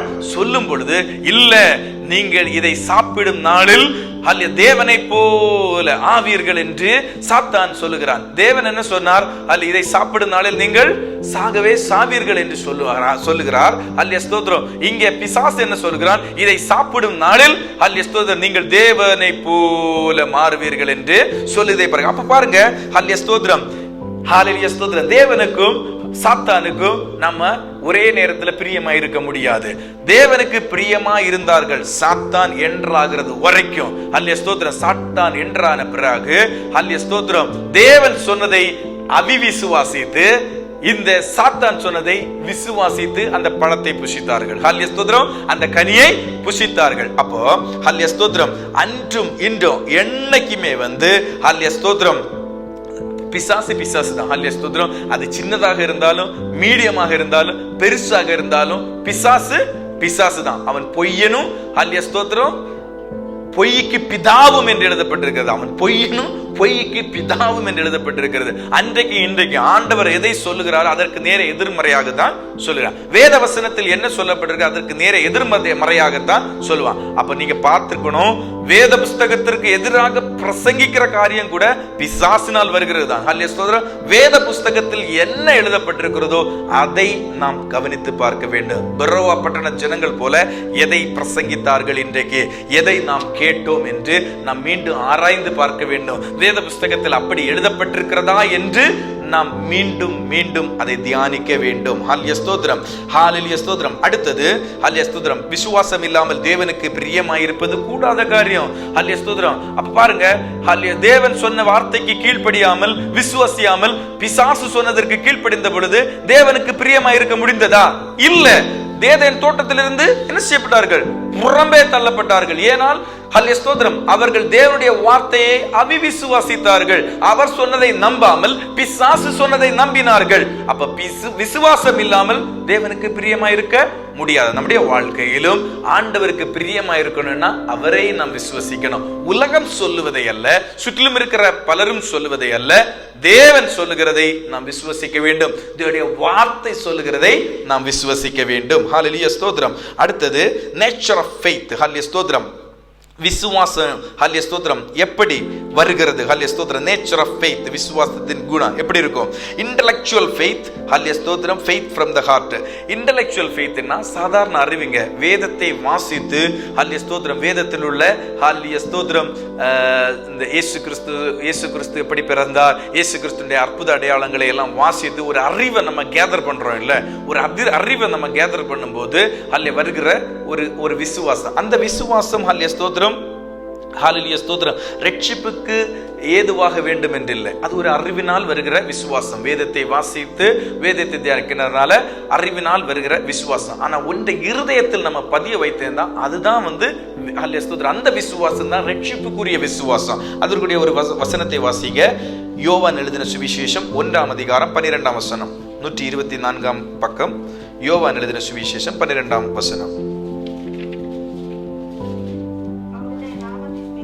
அவருடைய நாமத்தின் மேல் விசுவாசம் உள்ளவர்களாய் அவர்கள் ஏற்றுக்கொண்டவர்கள் எத்தனை பேர்களோ அத்தனை பேர்களும் தேவனுடைய பிள்ளைகளாகும்படி அவர்களுக்கு அதிகாரம் கொடுத்தார். ஹல்லேலூயா ஸ்தோத்திரம். ஹல்லேலூயா ஸ்தோத்திரம். பாருங்க, இந்த ஒரு விசுவாசம் நமக்கு வேண்டும். ஹல்லேலூயா ஸ்தோத்திரம். வேதத்தை நாம் எவ்வளவு தியானித்து படித்து, ஹல்லேலூயா ஸ்தோத்திரம், பாருங்க, அநேகர் படிக்கிறார்கள், அநேக பண்டிதர்கள் இந்த கிறிஸ்தவத்தை, ஹல்லேலூயா ஸ்தோத்திரம், இயேசுவை விசுவாசியாத அநேகர் வேதத்தை தியானிக்கிறார்கள். எதற்கு தெரியுமா? சிலவற்றை எடுத்து காண்பிக்கிறதற்காக. ஹல்லேலூயா ஸ்தோத்திரம். அவர்களுடைய மத விசுவாசத்தை ஸ்ட்ராங் பண்ணுவதற்கு இங்கிருந்து ஏதாவது கிடைக்குமா என்று வாசிக்கிறார்கள். ஹல்லேலூயா ஸ்தோத்திரம். அவர்களுக்கு ஹல்லேலூயா ஸ்தோத்திரம் ரட்சிப்பு கிடையாது. ரட்சிப்பு யாருக்கு? இருதயத்தின் உள்ளத்தின் ஆழத்திலிருந்து இயேசுவை கிறிஸ்து என்று விசுவசிக்கிறவர்கள். ஹல்லேலூயா ஸ்தோத்திரம். ஆதியிலே வார்த்தை இருந்தது. அந்த வசனத்தின் ஆரம்பத்தை வாசிக்கும் பொழுது ஆதியிலே வார்த்தை இருந்தது, அந்த வார்த்தை தேவனிடத்தில் இருந்தது, அந்த வார்த்தை தேவனாய் இருந்தது, சகலமும் அவருக்காகவும் அவர் மூலமாகவும் உண்டாக்கப்பட்டது. உண்டாக்கப்பட்டதென்றும் அவராலே அன்றி உண்டாக்கப்படவில்லை. ஹல்லேலூயா ஸ்தோத்திரம். கீழே வாசிக்கும் பொழுது ஹல்லேலூயா ஸ்தோத்திரம், அந்த வார்த்தை, ஹல்லேலூயா ஸ்தோத்திரம், 14ஆம் வசனத்துல, அந்த வார்த்தை மாம்சமாகி கிருபையினாலும் சத்தியத்தினாலும் நிறைந்தவராய் நமக்கிடையே வாசம் பண்ணினார் என்று எழுதப்பட்டிருக்கிறது. அப்ப இந்த ஒரு விசுவாசம் ஒருவருக்கு இல்லை என்றால், ஹல்லேலூயா ஸ்தோத்திரம், வேதத்தை வாசித்தாலும் அவங்களுக்கு ரட்சிப்பு என்ன கிடையாது?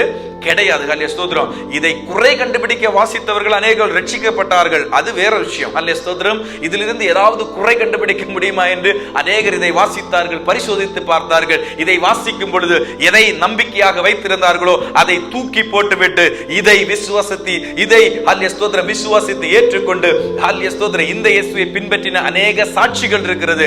அது ஒருபுறம் இருக்க, இன்றைக்கும் இதில் ஏதாவது குறை கண்டுபிடிக்க முடியுமா ஹல்லேலூயா ஸ்தோத்திரம் என்று பார்க்கிற அநேக ஜனங்கள் இருக்கிறார்கள். அவர்களுக்கு ரட்சிப்பு இல்ல. இருதயத்தின் ஆழத்தில் இந்த இயேசுவை விசுவசிக்கிறவர்களுக்கு தான் என்னது?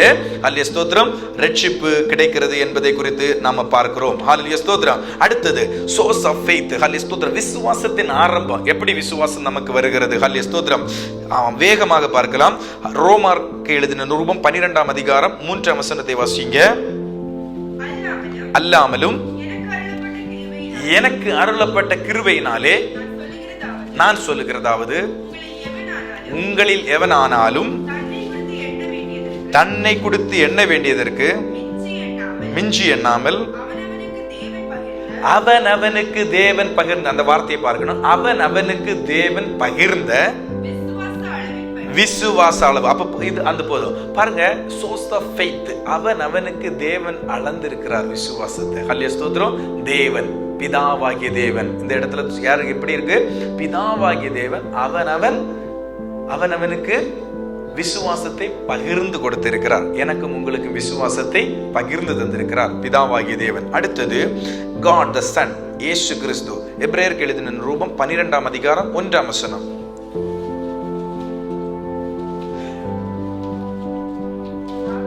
ஆகையால் மேகம் போன்ற, ஓகே, வாசிங்க வாசிங்க.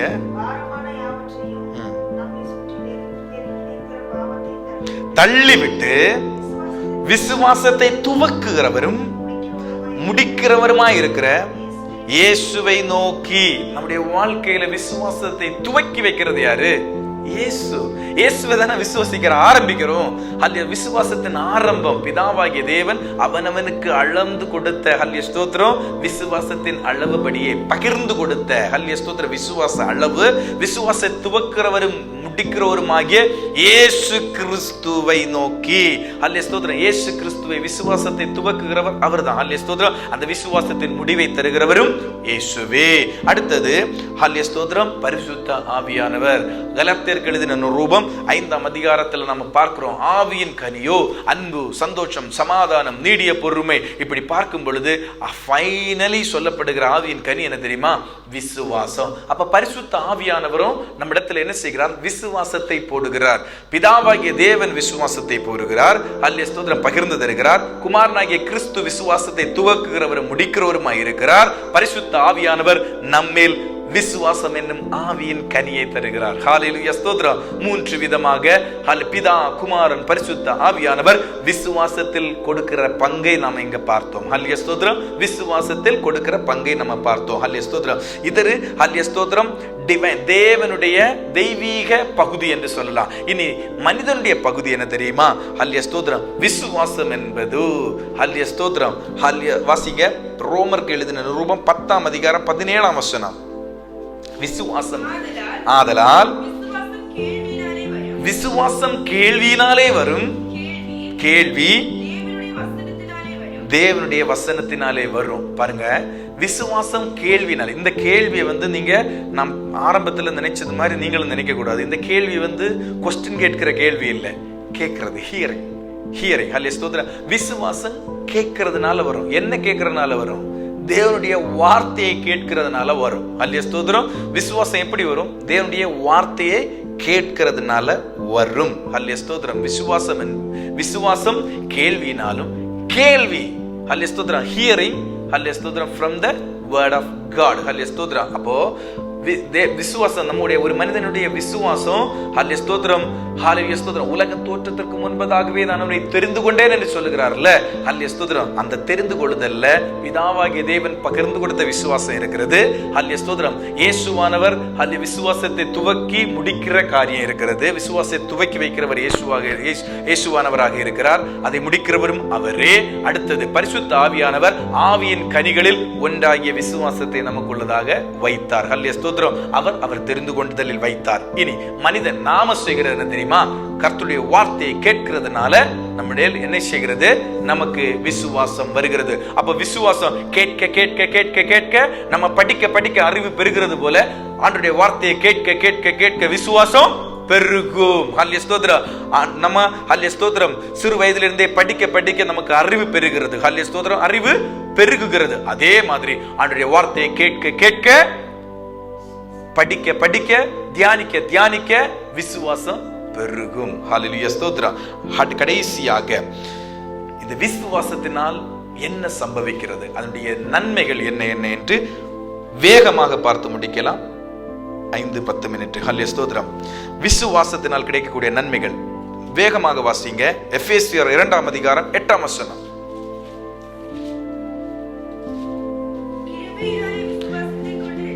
கிருபையினாலே விசுவாசத்தை கொண்டு ரட்சிக்கப்பட்டீர்கள். அப்போ விசுவாசத்தினால என்ன நடக்கிறது? ரட்சிப்பு வருகிறது. 2 ரோமருக்கு எழுதின நிருபம் 5ஆம் அதிகாரம் 1ஆம் வசனம். இவ்விதமாக விசுவாசத்தினால என்ன செய்யப்படுகிறோம்? நீதிமானாக்கப்படுகிறோம். முதலாவதாக விசுவாசத்தினாலே ரட்சிக்கப்பட்டோம், அந்த ரட்சிப்புக்குள்ள நீதிமானாக்கப்பட்டோம்.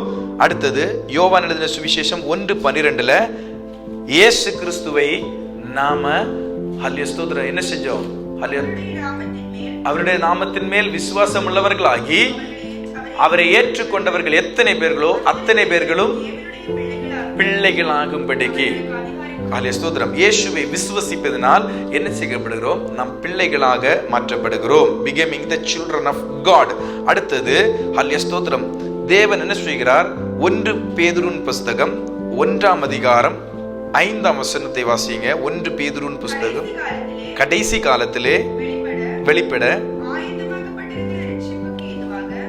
ஆயத்தமாக்கப்பட்டிருக்கிற ரட்சிப்புக்கு ஏதுவாக விசுவாசத்தை கொண்டு தேவனுடைய பலத்தினாலே காக்கப்பட்டிருக்கிறோம். ப்ரொடெக்ஷன். ஹல்லேலூயா ஸ்தோத்திரம்.